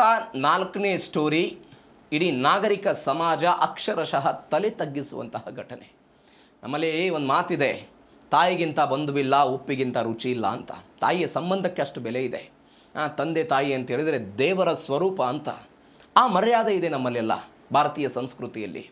ಆದರೆ ಯಾರೋ ಒಬ್ಬ ಪ್ರಿಯಕರನಿಗಾಗಿ ತಂದೆ ತಾಯಿ ಮತ್ತು ಸ್ವಂತ ಸಹೋದರಿಯನ್ನು ಕೊಲೆ ಮಾಡಿರುವಂಥದ್ದು, ಇಹಲೋಕಕ್ಕೆ ಕಳಿಸಿರುವಂತಹ ನಾಗರಿಕ ಸಮಾಜ ತಲೆ ತಗ್ಗಿಸುವಂಥ ಘಟನೆ ಬೆಂಗಳೂರಿನ KR ಪುರಂ ವ್ಯಾಪ್ತಿಯಲ್ಲಿ ನಡೆದಿರುವಂಥ ಘಟನೆ ಇದು. ಪ್ರಿಯಕರನಿಗಾಗಿ ಲಿವಿಂಗ್ ರಿಲೇಷನ್ಶಿಪ್ನಲ್ಲಿದ್ದಂತಹ ಈ ಜೋಡಿ ತಮ್ಮ ಯಾವುದ್ಯಾವುದೋ ಕಾರಣಕ್ಕಾಗಿ 30 ಲಕ್ಷ ರೂಪಾಯಿ ಸಾಲ ಮಾಡಿದ್ರಂತೆ. ಸಹಜವಾಗಿ ಹುಟ್ಟಿದ ಮಗಳು ಹಾಳಾಗಬಾರ್ದು ಅಂತ ತಂದೆ ತಾಯಿಯ ರೋದನೆ ಇರುತ್ತೆ. ನನ್ನ ಹೊಟ್ಟೆಯಲ್ಲಿ ಹುಟ್ಟಿದಂಥ ಮಗಳ ಜೀವನ ಯಾವುದೇ ಕಾರಣಕ್ಕೂ ಹಾಳಾಗಬಾರ್ದು ಅಂತ. ಆದರೆ ಆ ತಾಯಿ ಅಥವಾ ತಂದೆ ಮತ್ತು ಸಹೋದರಿ ಯಾರ ಒಳತಿಗಾಗಿ ಇವೆಲ್ಲವನ್ನು ಬಯಸಿದ್ರೋ, ಇದೀಗ ಅದೇ ಮಗಳು ತಂದೆ ತಾಯಿ ಮತ್ತು ಸಹೋದರಿಯನ್ನು ಇನ್ನಿಲ್ಲದಂತೆ ಮಾಡಿರುವಂತಹ ಒಂದು ಘಟನೆ ಇದು. ಅಕ್ಷಮ್ಯ ಅಪರಾಧ ರೀ ಇದು. ಯಾರು ಕ್ಷಮಿಸ್ತಾರೆ ಇಂತಹ ಘಟನೆಯನ್ನು? ತಂದೆ ತಾಯಿಯನ್ನು ಕೊಲೆ ಮಾಡೋದು ಅಂತ ಹೇಳಿದರೆ ಯಾವುದೋ ಕಾರಣಕ್ಕಾಗಿ ಹೆತ್ತು ಹೊತ್ತು ಸಾಕಿ ಸಲಹಿ ಇಲ್ಲಿ ತನಕ ತಂದಿರ್ತಾರೆ. 20, 26, 27 ವರ್ಷಗಳ ಕಾಲ ಸಾಕಿರ್ತಾರೆ. ಇವತ್ತು ಯಾರೋ ಒಬ್ಬ ವ್ಯಕ್ತಿ ಬಂದು ನಿನ್ನನ್ನು ಚೆನ್ನಾಗಿ ನೋಡ್ಕೊಳ್ತೀನಿ, ನಿನ್ನನ್ನು ನಾನು ಹೆಂಗೋ ನೋಡ್ಕೊಳ್ತೀನಿ ಅಂತ ಭರವಸೆ ಕೊಟ್ಟ ಕಾರಣಕ್ಕಾಗಿ ಆತನ ಜೊತೆಗೆ ಹೋಗಿ ನಿಮ್ಮ ಇಷ್ಟದವರ ಜೊತೆಗೆ ಬದುಕುವುದು ಕಾನೂನಾತ್ಮಕವಾಗಿ ಮಾನ್ಯ ಇದೆ, ಬದುಕಬಹುದು. ಆದರೆ ಆ ವ್ಯಕ್ತಿಯ ಕಾರಣಕ್ಕಾಗಿ ತಂದೆ ತಾಯಿಯನ್ನು ಸಾಯಿಸೋದು, ತಂದೆ ತಾಯಿಯನ್ನು ಇನ್ನಿಲ್ಲದಂತೆ ಮಾಡೋದು ಅಕ್ಷಮ್ಯ ಅಪರಾಧ ಅಲ್ಲ? ಇದೇ ಆರೋಪಿ ಶ್ವೇತಾ ಅಂತ. ನೋಡೋದಕ್ಕೆ ಎಷ್ಟು ಸುಂದರವಾಗಿರುವಂಥ ಯುವತಿ, ಒಳಗಿರುವಂಥ ಕಲ್ಮಶ ಮನಸ್ಸು ನೋಡಿ. ಕೆನೆತ್ ಅಂತ ಈ ಆರೋಪಿ ಈತ, ಇಬ್ಬರು ರಿಲೇಷನ್ಶಿಪ್ನಲ್ಲಿ ಇದ್ರಂತೆ, ಇವರು ಲಿವಿಂಗ್ ಟುಗೆದರ್, ಜೊತೆಯಲ್ಲಿದ್ದಂತಹ ಜೋಡಿ ಇದು. ಜೊತೆಯಲ್ಲಿದ್ದುಕೊಂಡೇ ಜೊತೆಗೆ ಒಡ ಹುಟ್ಟಿದ ಸಹೋದರಿಯನ್ನು ಕೂಡ ಇನ್ನಿಲ್ಲದಂತೆ ಮಾಡಿದ್ರು ಇವರು. ಏನು ಸಮಾಜ ಏನು ಮಾಡುತ್ತೆ? ಇದೇ ಜೀ ಕನ್ನಡ ನ್ಯೂಸ್ DNA 4ನೇ ಸುದ್ದಿ. ಏನಾಯಿತು, ಯಾಕಾಯಿತು, ಡೀಟೇಲ್ಸ್ ನೋಡ್ತಾ ಹೋಗೋಣ. ಪ್ರಿಯಕರನಿಗಾಗಿ ಹೆತ್ತವರನ್ನೇ ಬಲಿಪಡೆದಂತಹ ರಾಕ್ಷಸಿ ಇವಳು. ಬೆಂಗಳೂರನ್ನೇ ಈ ತ್ರಿವಳಿ ಕೊಲೆಗಾರ್ತಿ, ಅಂದರೆ ಈ ಪ್ರಕರಣ ಏನು ನಡಗಿಸಿತ್ತು, ತ್ರಿವಳಿ ಕೊಲೆಗಾರ್ತಿ ಶ್ವೇತಾ ಇದೀಗ ಅರೆಸ್ಟ್ ಆಗಿರೋದು. ಪುದುಚೇರಿಯಲ್ಲಿ ಬಂಧನ ಆಗಿದೆ. ಕೊಲೆ ಮಾಡಿ ನಮ್ಮಲ್ಲಿ ಫುಟೇಜ್ ಕೂಡ ಇತ್ತದು, ನಿನ್ನೆಲ್ಲ ನೀವು ನೋಡಿದ್ರಿ. ರಾಜಾರೋಷವಾಗಿ ಹೊರಗೆ ಬರ್ತಾರೋ ಫ್ಲಾಟ್ನಿಂದ. ತಂದೆ ತಾಯಿ ಸಹೋದರಿಯರನ್ನೆಲ್ಲ ಸಾಯಿಸಿದ ನಂತರ ರಾಜಾರೋಷವಾಗಿ ನಡ್ಕೊಂಡು ಹೋಗ್ತಾರೆ. CCTVಯಲ್ಲೆಲ್ಲ ಫೋಟೇಜ್ ಸರಿಯಾಗಿತ್ತದು. ಪ್ರಿಯಕರ ಕೆನೆಟ್ ಜೊತೆಗೆ ಸೇರಿ ಅಪ್ಪ ಅಮ್ಮ ತಂಗಿಯನ್ನೇ ಈ ಪಾಪೆಲ್ಲ ಮುಗಿಸಿದ್ರು. ಅಮ್ಮನನ್ನು ನಾನೇ ಕೊಂದೆ ಅಂತೆಲ್ಲ ಹೇಳಿದಾಳೆ ಇವಳು. ನಾನೇ ಕೊಂದೆ ಅಂತೆಲ್ಲ ಹೇಳಿಕೆಗಳನ್ನು ಕೊಟ್ಟಿರುವಂತಹ ಶ್ವೇತಾ. ಏನಾಯ್ತು ಇದು ಘಟನೆ ಅಂತ ಹೇಳಿದರೆ, KR ಪುರಂನ ಸೀಗೆಹಳ್ಳಿ ಅಂತ 24 ವರ್ಷ ಶ್ವೇತಾಳಿಗೆ. ಸೋಮ್ ಸುಂದರ್ ಅಂತ ಅವರ ತಂದೆ 55 ವರ್ಷ, ಮುತ್ತುಲಕ್ಷ್ಮಿ ಅಂತ ಅವರ ತಾಯಿ 48 ವರ್ಷ, ಸುಪ್ರಿಯಾ ಅಂತ 19 ವರ್ಷದ ತಂಗಿ. ಈ ಮೂವರನ್ನು ಕೂಡ ಕೊಲೆ ಮಾಡಿದ್ಲು. ಜೂನ್ 22ನೇ ತಾರೀಕಿಗೆ ಈ ಘಟನೆ ಆಗಿದೆ ಅಂತೆಲ್ಲ ಹೇಳ್ತಿದ್ದಾರೆ. ಹೆಂಗಾಯ್ತು ಇದು ಘಟನೆ ಅಂತ ಹೇಳಿದರೆ, ಕೊಲೆಯಾದ ಹಿಂದಿನ ದಿನ ಮುತ್ತುಲಕ್ಷ್ಮಿ ಮತ್ತು ಈ ಸಹೋದರಿ ಸುಪ್ರಿಯಾ ಏನಿದ್ದಾರೆ, ಅವರಕ್ಕ ಇದ್ದಂತಹ ಶ್ವೇತಾ ಮನೆಗೆ ಬಂದಿದ್ರು. ಅವರೇನೋ ಕರೆಸ್ಕೊಂಡಿದ್ರಂತೆ, ಫ್ಲಾಟಿಗೆ ಬನ್ನಿ ಅಂತ ಕರೆಸ್ಕೊಂಡಿದ್ರು. ಎಂದಿನಂತೆ ತಾಯಿ ಮತ್ತು ಇನ್ನೊಬ್ಬ ಮಗಳು ಸೇರಿಕೊಂಡು ಶ್ವೇತಾ ಪ್ಲಾಟಿಗೆ ಹೋದರು. ಪ್ಲಾಟಿಗೆ ಹೋದ ನಂತರ ಏನು ಘಟನೆ ಆಯಿತು, ಇಡೀ ದಿನ ಶ್ವೇತಾಳ ಜೊತೆಗೆ ಇರ್ತಾರೆ ಇವರು, ತಾಯಿ ಮತ್ತು ಇನ್ನೊಬ್ಬ ಮಗಳು ಜೊತೆಗೆ ಇದ್ದರು. ಜೊತೆಗಿದ್ದ ನಂತರ ಸಂಜೆ ಆಗ್ತಾ ಇದ್ದಂತೆ ಸುಪ್ರಿಯಾ ಏನು ಮಾಡಿದ್ರು, ವರ್ತೂರಿನ ಮನೆಗೇನೋ ವಾಪಸ್ ಬಂದ್ರಂತೆ. ಅವರ ಸಹೋದರಿ ವರ್ತೂರಿನ ಮನೆಗೆ ವಾಪಸ್ ಬಂದರು. ಈ ವರ್ತೂರಿನ ಮನೆಗೆ ವಾಪಸ್ ಬಂದ ನಂತರ ತಾಯಿ ಅಷ್ಟೇ ಇದ್ರು ಮನೆಯಲ್ಲಿ. ತಾಯಿ ಮುತ್ತುಲಕ್ಷ್ಮಿ ಮತ್ತು ಶ್ವೇತಾ, ಅದಾದ ನಂತರ ಆತನ ಪ್ರಿಯಕರ ಏನೋ ಇದ್ರು ಅಂತ ಹೇಳ್ತಿದ್ದಾರೆ. ಇವೆಲ್ಲವೂ ಕೂಡ ಆದ ನಂತರ ಘಟನೆಗಳಾಯಿತು. ಘಟನೆ ಆದ ನಂತರ ಬಹುಶಃ ಅಲ್ಲೇ ಮುತ್ತುಲಕ್ಷ್ಮಿಯವರು ಕತೆ ಮುಗಿಯಿತು ಅನಿಸುತ್ತೆ, ಇವರು ಮುಗಿಸಿದ್ರು ಅನಿಸುತ್ತೆ. ಅದಾದ ನಂತರ ಒಂದು ಘಟನೆ ಆಗುತ್ತೆ. ಮರುದಿನ ಈ ಸೋಮ್ ಸುಂದರ್ ಮತ್ತು ಇನ್ನೊಬ್ಬ ಸುಪ್ರಿಯಾ ಮಗಳಿಗೆ ಮುತ್ತುಲಕ್ಷ್ಮಿಯಲ್ಲಿ ಏನು ಫೋನ್ ಸಂಪರ್ಕಕ್ಕೆ ಸಿಗಲ್ಲ, ಯಾವುದೇ ಏನು ಸಂಪರ್ಕಕ್ಕೆ ಸಿಗಲ್ಲ. ಸಹಜವಾಗಿ ಆತಂಕ ಶುರುವಾಗುತ್ತೆ. ನನ್ನ ಹೆಂಡತಿ ಮಗಳ ಮನೆಗೆ ಹೋಗಿದ್ದಾಳೆ, ಇವತ್ತಿನ ತನಕ ವಾಪಸ್ ಸಂಪರ್ಕಕ್ಕೆ ಸಿಗ್ತಿಲ್ಲ ಅಂತ ಮಾರನೇ ದಿನ ಅವರಿಗೆ ಅನುಮಾನ ಬರೋದಕ್ಕೆಲ್ಲ ಶುರುವಾಗುತ್ತಂತೆ. ಹೀಗಾಗಿ ಅವರು ವಾಪಸ್ ಅಪಾರ್ಟ್ಮೆಂಟಿಗೆ ಬಂದರು. ಅಪಾರ್ಟ್ಮೆಂಟಿಗೆ ಬಂದ ನಂತರ ಅವರನ್ನು ಕೂಡ ಕೊನೆಗೊಳಿಸುವ ಪ್ರಯತ್ನಗಳಾಗಿದೆ. ಇದು ಒಟ್ಟಾರೆ ಘಟನೆ ಆಗಿರುವಂತಹ ಬೆಳವಣಿಗೆ. ಈ ತ್ರಿವಳಿ ಕೊಲೆ ಪ್ರಕರಣದ ಬಗ್ಗೆ ನಮ್ಮ ಪ್ರತಿನಿಧಿ ವಿಶ್ವನಾಥ್ ಹರಿಹರ ಒಂದು ಪ್ರತ್ಯಕ್ಷ ಒಂದು ವರದಿ ಕೊಟ್ಟಿದ್ದಾರೆ. ಈ ಬಗ್ಗೆ ಏನಾಯಿತು ಏನು ಎತ್ತ ಅಂತ ಒಂದ್ಸರಿ ನೋಡೋಣ ಅದನ್ನು. ಶ್ವೇತಾ ಕುಟುಂಬಸ್ಥರು ಈ ಬಗ್ಗೆ ಆಕೆಗೆ ಬುದ್ಧಿವಾದವನ್ನು ಹೇಳುವಂತಹ ಕೆಲಸಕ್ಕೂ ಕೂಡ ಮುಂದಾಗಿರ್ತಾರೆ. ಆದರೆ ಇದರಿಂದ ಸಾಕಷ್ಟು ಕೋಪದಲ್ಲಿರ್ತಾಳೆ. ಹೇಗಾದರೂ ಮಾಡಿ ಇದರಿಂದ ಹೊರಗಡೆ ಬರಬೇಕು ಅನ್ನೋ ಒಂದು ಪ್ಲಾನನ್ನು ಮಾಡಿಕೊಂಡು ಶನಿವಾರವೇ ತನ್ನ ತಾಯಿ ಮತ್ತು ತಂಗಿಯನ್ನು ಊಟಕ್ಕೆ, ಅಂದರೆ ಸುಪ್ರಿಯಾ ಹಾಗೂ ಮುತ್ತುಲಕ್ಷ್ಮಿಯನ್ನು ತನ್ನ ಮನೆಗೆ, ಅಂದರೆ ಸಿಂಗೇನಹಳ್ಳಿ ಬಳಿ ಇರುವಂತಹ ತನ್ನ ಮನೆಗೆ ಕರೆಸ್ಕೊಳ್ತಾಳೆ. ಅಂದರೆ ಅಪಾರ್ಟ್ಮೆಂಟ್ಗೂ ಕೂಡ ಕರೆಸ್ಕೊಳ್ತಾಳೆ. ಅದೇ ಸಂದರ್ಭದಲ್ಲಿ ಬೆಳಗಿನಿಂದ ಸಂಜೆಯವರೆಗೂ ಕೂಡ ಸುಪ್ರಿಯಾ ಅಲ್ಲೇ ಕೂಡ ಇರ್ತಾಳೆ. ಅದಾದ ಮೇಲೆ ಸುಪ್ರಿಯಾ ಸಂಜೆ ಹೊತ್ತಿನಲ್ಲಿ ಮತ್ತೆ ತಮ್ಮ ಮನೆಗೆ ವಾಪಸ್ ಕೂಡ ಆಗ್ತಾಳೆ. ವಾಪಸ್ ಆದ ನಂತರ ಮುತ್ತುಲಕ್ಷ್ಮಿ ಅಲ್ಲೇ ಉಳ್ಕೊಂಡಿರ್ತಾಳೆ.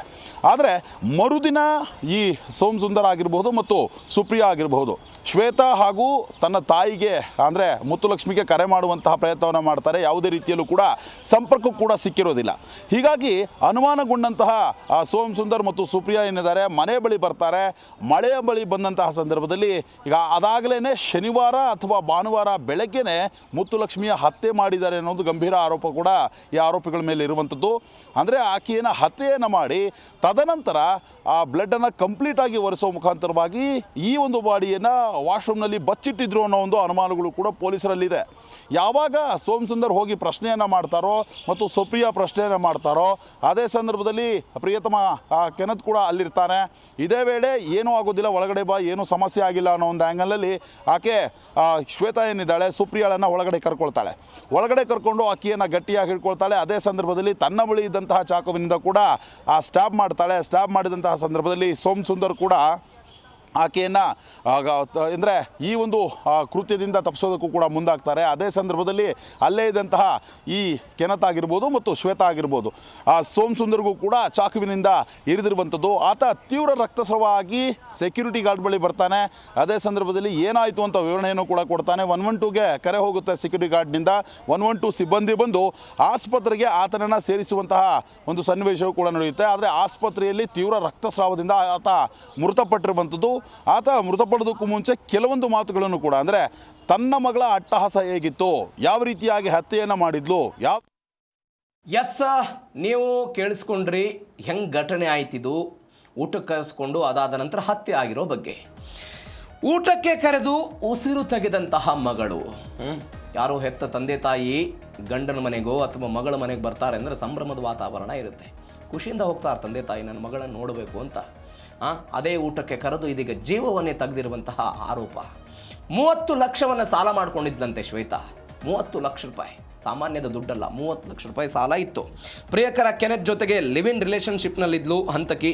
ಕೊಲೆಯ ಹಿಂದಿನ ದಿನವೇ ತಾಯಿ ಮತ್ತು ತಂಗಿಯನ್ನ ಎಲ್ಲ ಮನೆ ಕರೆಸ್ಕೊಂಡಿದ್ಲು. ನಾವು ಅದ್ರ ಬಗ್ಗೆ ಡೀಟೇಲ್ ಆಗಿ ನೋಡಿದ್ವಿ. ಮನೆಗೆ ಬನ್ನಿ ಅಂತ ಕರೆಸ್ಕೊಂಡ್ರು. ಅದಾದ ನಂತರ ಈ ಸುಪ್ರಿಯಾ ವಾಪಸ್ ಮನೆಗೆ ಹೋದ್ರು. ಆಮೇಲೆ ಇಂಥದ್ದೊಂದೆಲ್ಲ ಘಟನೆ ಆಯಿತು. ಹೆತ್ತವರ ವಿರೋಧದ ನಡುವೆಯೂ ಕೂಡ ಇವರೆಲ್ಲ ಅಪಾರ್ಟ್ಮೆಂಟ್ನಲ್ಲಿ ಇದ್ರಂತೆ. ಶ್ವೇತಾ ಮತ್ತು ಕೆನೆತ್ ಇವ್ರದೆಲ್ಲ ಪ್ರೀತಿ ಇತ್ತು. ಐಷಾರಾಮಿ ಜೀವನಕ್ಕೆ ಒಂದು 30 ಲಕ್ಷ ರೂಪಾಯಿ ಸಾಲವನ್ನು ಮಾಡ್ಕೊಂಡಿದ್ರು. ಈ ಸಾಲದ ವಿಚಾರದ ಬಗ್ಗೆಯೂ ಕೂಡ ಸ್ವಲ್ಪ ಗಲಾಟೆಗಳಾಗ್ತಿತ್ತು ಅಂತ ಸದ್ಯಕ್ಕೆ ಬರ್ತಾ ಇರುವಂಥ ಡೀಟೇಲ್ಸು. ಈ ಕೆನೆತ್ನಿಂದ ದೂರ ಇರಬೇಕು ಅನ್ನುವಂತೆಲ್ಲ ಬುದ್ಧಿವಾದ ಎಲ್ಲ ಹೇಳ್ತಿದ್ರಂತೆ. ಬೇಡ, ಆ ಸಂಬಂಧ ಬಿಟ್ಬಿಡು, ಬುದ್ಧಿವಾದ ಸಹಜವಾಗಿ ತಂದೆ ತಾಯಿ ಹೇಳ್ತಾರೆ, ಹೀಗಾಗಿ ದೂರ ಇರಬೇಕು ಅಂತೆಲ್ಲ ಹೇಳ್ತಿದ್ರಂತೆ. ಬಟ್ ಇವ್ಯಾವುದು ಕೂಡ ಆಗಿಲ್ಲ. ಕೊನೆಗೆ ಇಂಥದ್ದೊಂದು ಘಟನೆ ಆಯಿತು. ಶ್ವೇತಾ ಪುದುಚೇರಿಯಲ್ಲಿ ಇದೀಗ ಬಂಧನ ಆಗಿರೋದು. ಅಕ್ಷರಶಃ ಸಿಲಿಕಾನ್ ಸಿಟಿ ಈ ಘಟನೆಯಿಂದ ನಡೆದು ಹೋಗ್ಬಿಟ್ಟಿದೆ. ಲಿವ್ ಇನ್ ರಿಲೇಷನ್ಶಿಪ್ನಲ್ಲಿದ್ದಂತಹ ಜೋಡಿ ಇದು ಹಂತಕಿ. ತಂದೆ ತಾಯಿಯನ್ನು ಕರೆಸಿಕೊಂಡು ಈ ರೀತಿಯಾಗಿ ಕೊಲೆ ಮಾಡಿರುವಂತಹ ಘಟನೆ. ಊಟಕ್ಕೆ ಕರೆದ್ರಂತ ನೋಡಿ. ಊಟಕ್ಕೆ ಕರೆದ್ರಂತ ತಾಯಿ ಸಹಜವಾಗಿ ಹೋಗಿದ್ದಾಳೆ. ಆ ಸಮಯದಲ್ಲಿ ಏನೋ ಗಲಾಟೆಗಳಾಗಿದೆ. 30 ಲಕ್ಷ ರೂಪಾಯಿ ಹಣದ ಬಗ್ಗೆ ಏನೋ ಕ್ಲಾರಿಟಿ ಇಲ್ಲ ಈ ವಿಚಾರದ ಬಗ್ಗೆ. 12 ಲಕ್ಷ ರೂಪಾಯಿ ತಾಯಿ ಕೊಟ್ಟಿದ್ರು ಅಂತ ಸದ್ಯಕ್ಕೆ ಹೇಳಲಾಗ್ತಾ ಇದೆ. ಅಂದರೆ ಒಡವೆಗಳನ್ನು ಮಾರಿ ಬೇರೆ ಬೇರೆ ಕಡೆಯಿಂದ ಏನೋ 12 ಲಕ್ಷ ರೂಪಾಯಿ ವಾಪಸ್ ಕೊಟ್ಟಿದ್ರು ಅದನ್ನು ಸಾಲವನ್ನು ತೀರಿಸೋದಕ್ಕೆ ಅಂತ. ಯಾವುದಕ್ಕಾಗಿ 30 ಲಕ್ಷ ಅಂತ ಹೇಳಿದ್ರೆ ಈ ಕೆನೆತ್ ಎನ್ನುವಂಥ ಒಬ್ಬ ವ್ಯಕ್ತಿ ಇದ್ದಾನಲ್ಲ, ಆ ಪ್ರಿಯಕರ, ಆತನ ಐಷಾರಾಮಿ ಜೀವನಕ್ಕಾಗಿ 30 ಲಕ್ಷ ರೂಪಾಯಿ ಸಾಲ ಆಗಿತ್ತು ಅಂತ ಹೇಳಲಾಗ್ತಾ ಇದೆ. ಆ 30 ಲಕ್ಷ ಸಾಲದ ವಿಚಾರವಾಗಿಯೇ ಸ್ವಲ್ಪ ಬೆಳವಣಿಗೆಗಳಾಗಿತ್ತು. ಮತ್ತು ಸಂಬಂಧದ ಬಗ್ಗೆಯೂ ಕೂಡ ಗೊಂದಲಗಳಿತ್ತು. ಹೀಗಾಗಿ ಇದೆಲ್ಲ ಬೆಳವಣಿಗೆಗಳ ಆದ ನಂತರ ಇದೀಗ ಆ ವ್ಯಕ್ತಿಯನ್ನ ಅಂದ್ರೆ 3 ಜನರನ್ನ ಈ ಹಂತಕಿ ಮಗಳು ಕೊಲೆ ಮಾಡಿರೋ ಘಟನೆ ಇದು.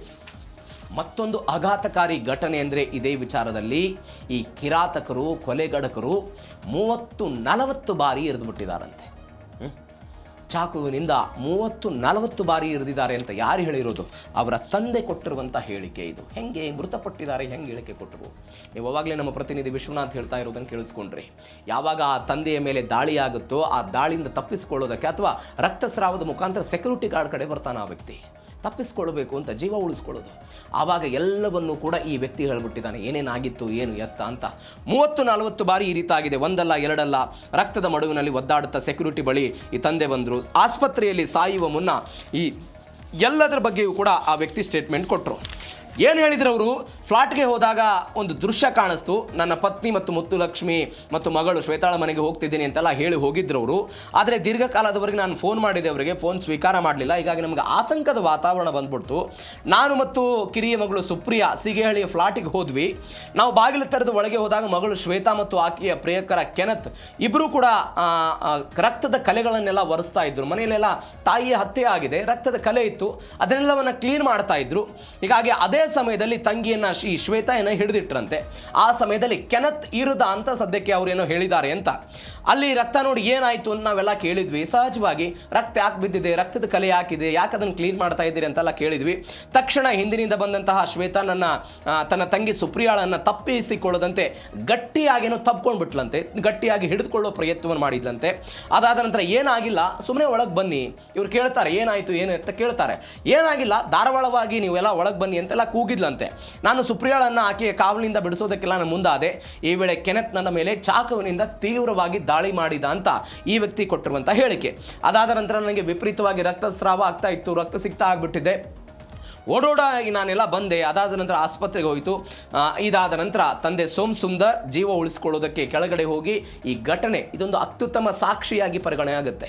ಅಂದರೆ ಸಾಯುವ ಮುಂಚೆ ಹತ್ಯೆಗೆ ಈಡಾಗಿರುವಂತಹ, ಕೊಲೆ ಆಗಿರುವಂಥ ಒಬ್ಬ ವ್ಯಕ್ತಿ ತಾನು ತನ್ನ ಮಗಳ ಈ ಕ್ರೌರ್ಯವನ್ನು ವಿವರಿಸಿದ್ದಾರಲ್ಲ, ಹೆಂಗಾಯಿತು, ಏನು ಬೆಳವಣಿಗೆಗಳಾಗಿತ್ತು ಅನ್ನೋದು ಇದು ಅತ್ಯುತ್ತಮವಾದ ಸಾಕ್ಷಿಯಾಗುತ್ತೆ ಶ್ವೇತಾಳ ವಿರುದ್ಧ.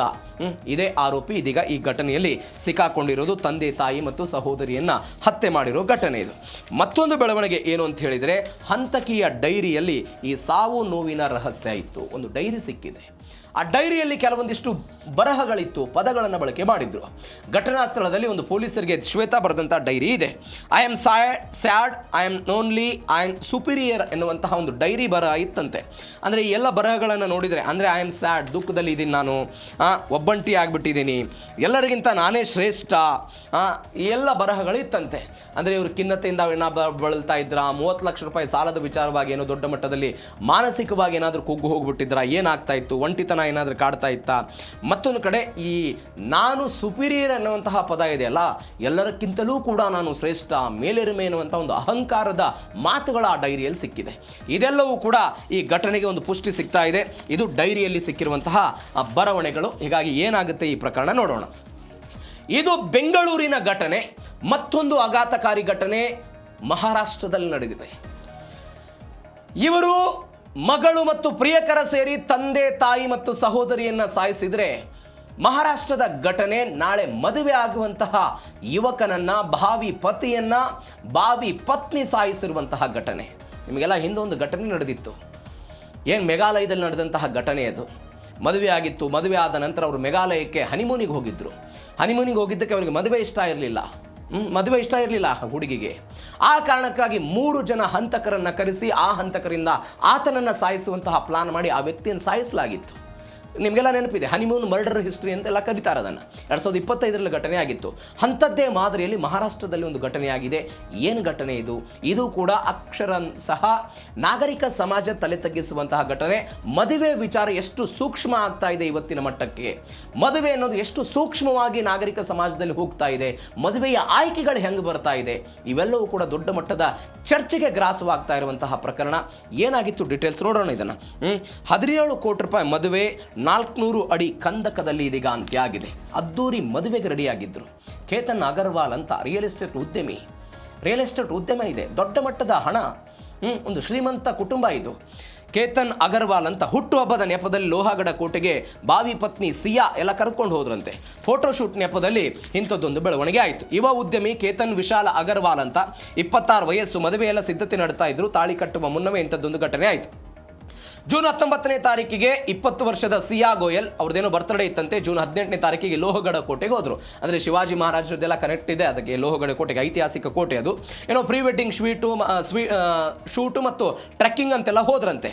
ಅದಾದ ನಂತರ 400 ಅಡಿ ಆಳದ ಒಂದು ಕಂದಕದ ತುದಿಯಲ್ಲಿ Ketan photo ತೆಗೆಸೋದಕ್ಕೆಲ್ಲ pose ಕೊಟ್ರಂತೆ.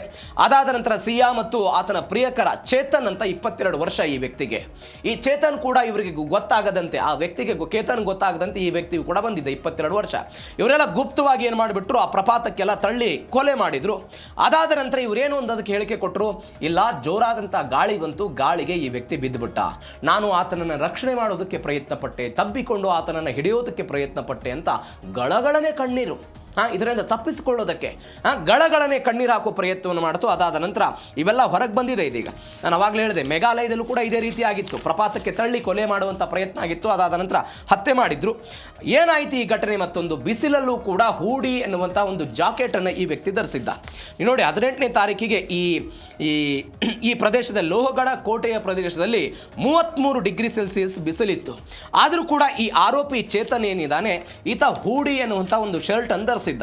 33 degree Celsius ಇದ್ದಾಗಲೂ ಕೂಡ ಚೇತನ್ ಚೌಧರಿ ಅಂತ ಗುರುತು ಸಿಗಬಾರದು ಅಂತ ಹೇಳಿ ಇಡೀ ಮುಖಕ್ಕೆ, ತಲೆಗೆ ದಪ್ಪನೆ ಆದಂಥ ಒಂದು ಕಪ್ಪು ಬಣ್ಣದ ಈ ಹೂಡಿ ಜಾಕೆಟನ್ನೆಲ್ಲ ಧರಿಸಿದ್ದ.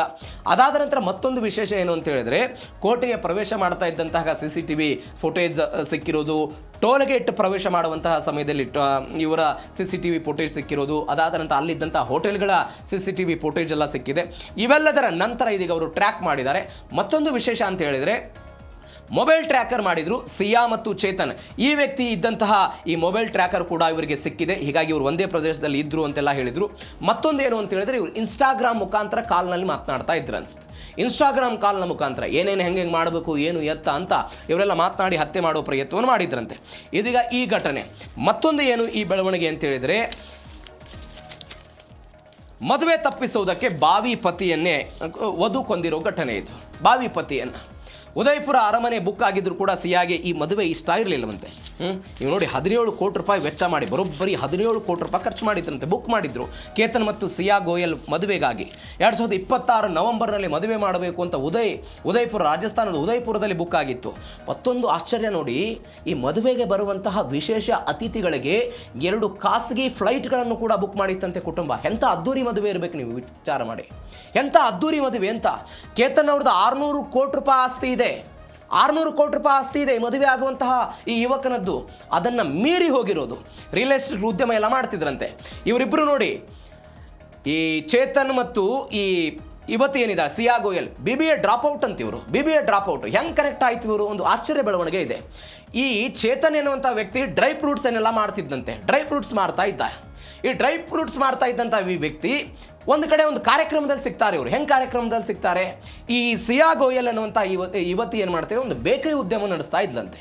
ಈ ಬೇಕರಿ ಉದ್ಯಮ ನಡೆಸೋದಕ್ಕೆ ಬೇಕಾದಂತಹ ಡ್ರೈ ಫ್ರೂಟ್ ಸಿಗಬೇಕಾಗಿದ್ದು ಒಂದೊಂದು ಸಮ್ಮಿಟ್ ಇತ್ತು. ಆ ಸಮ್ಮಿಟದಲ್ಲಿ ಇವರೆಲ್ಲ ಭಾಗವಹಿಸಿದ್ರು. ಅದಾದ ನಂತರ ಪ್ರೀತಿ ಎಲ್ಲವೂ ಕೂಡ ಶುರುವಾಗಿ ಇವರೆಲ್ಲ ಕಂಟಿನ್ಯೂ ಆಗ್ತಾ ಇತ್ತು. ಎಲ್ಲಿಯ 600 ಕೋಟಿ, ಎಲ್ಲಿಯ ಡ್ರೈ ಫ್ರೂಟ್ ಮಾರುವಂತಹ ವ್ಯಕ್ತಿ, 600 ಕೋಟಿ ಮಾರುವಂಥ ವ್ಯಕ್ತಿಯನ್ನೆಲ್ಲ ಬಿಟ್ಟು ಈ ರೀತಿ ಆಗಿರೋ ಘಟನೆ. ಮತ್ತೊಂದು ಬೆಳವಣಿಗೆ ಏನು ಅಂತ ಹೇಳಿದರೆ, ಇದೇ ವಿಚಾರದಲ್ಲಿ ಈ ಘಟನೆಯನ್ನು ನೋಡಿದರೆ ಮತ್ತೊಂದು ಬೆಳವಣಿಗೆ ಏನು ಅಂತ ಹೇಳಿದರೆ, ಕೊಂದಿರುವಂತಹ ಘಟನೆ, ಕೊಂದ ನಂತರ ಇವರೆಲ್ಲ 2,000 ಕರೆಯನ್ನೆಲ್ಲ ಮಾಡಿದ್ರು, ಇತ್ಯಾದಿ ಎನ್ನುವಂತಹ ಬೆಳವಣಿಗೆಗಳಾಗ್ತಾ ಇದೆ. ಇನ್ಸ್ಟಾಗ್ರಾಮ್ ಆಗಿರುವಂತಹ ಘಟನೆ ಎಲ್ಲವೂ ಕೂಡ ಆಯಿತು. ಇದು ಜೀ ಕನ್ನಡ ನ್ಯೂಸ್ DNA 4ನೇ ಸುದ್ದಿ. ಆದರೆ ಕೊನೆಯ ಸುದ್ದಿ ಮಳೆಯ ವಿಚಾರಕ್ಕೆ ಸಂಬಂಧಪಟ್ಟಂತಹ ಸುದ್ದಿ.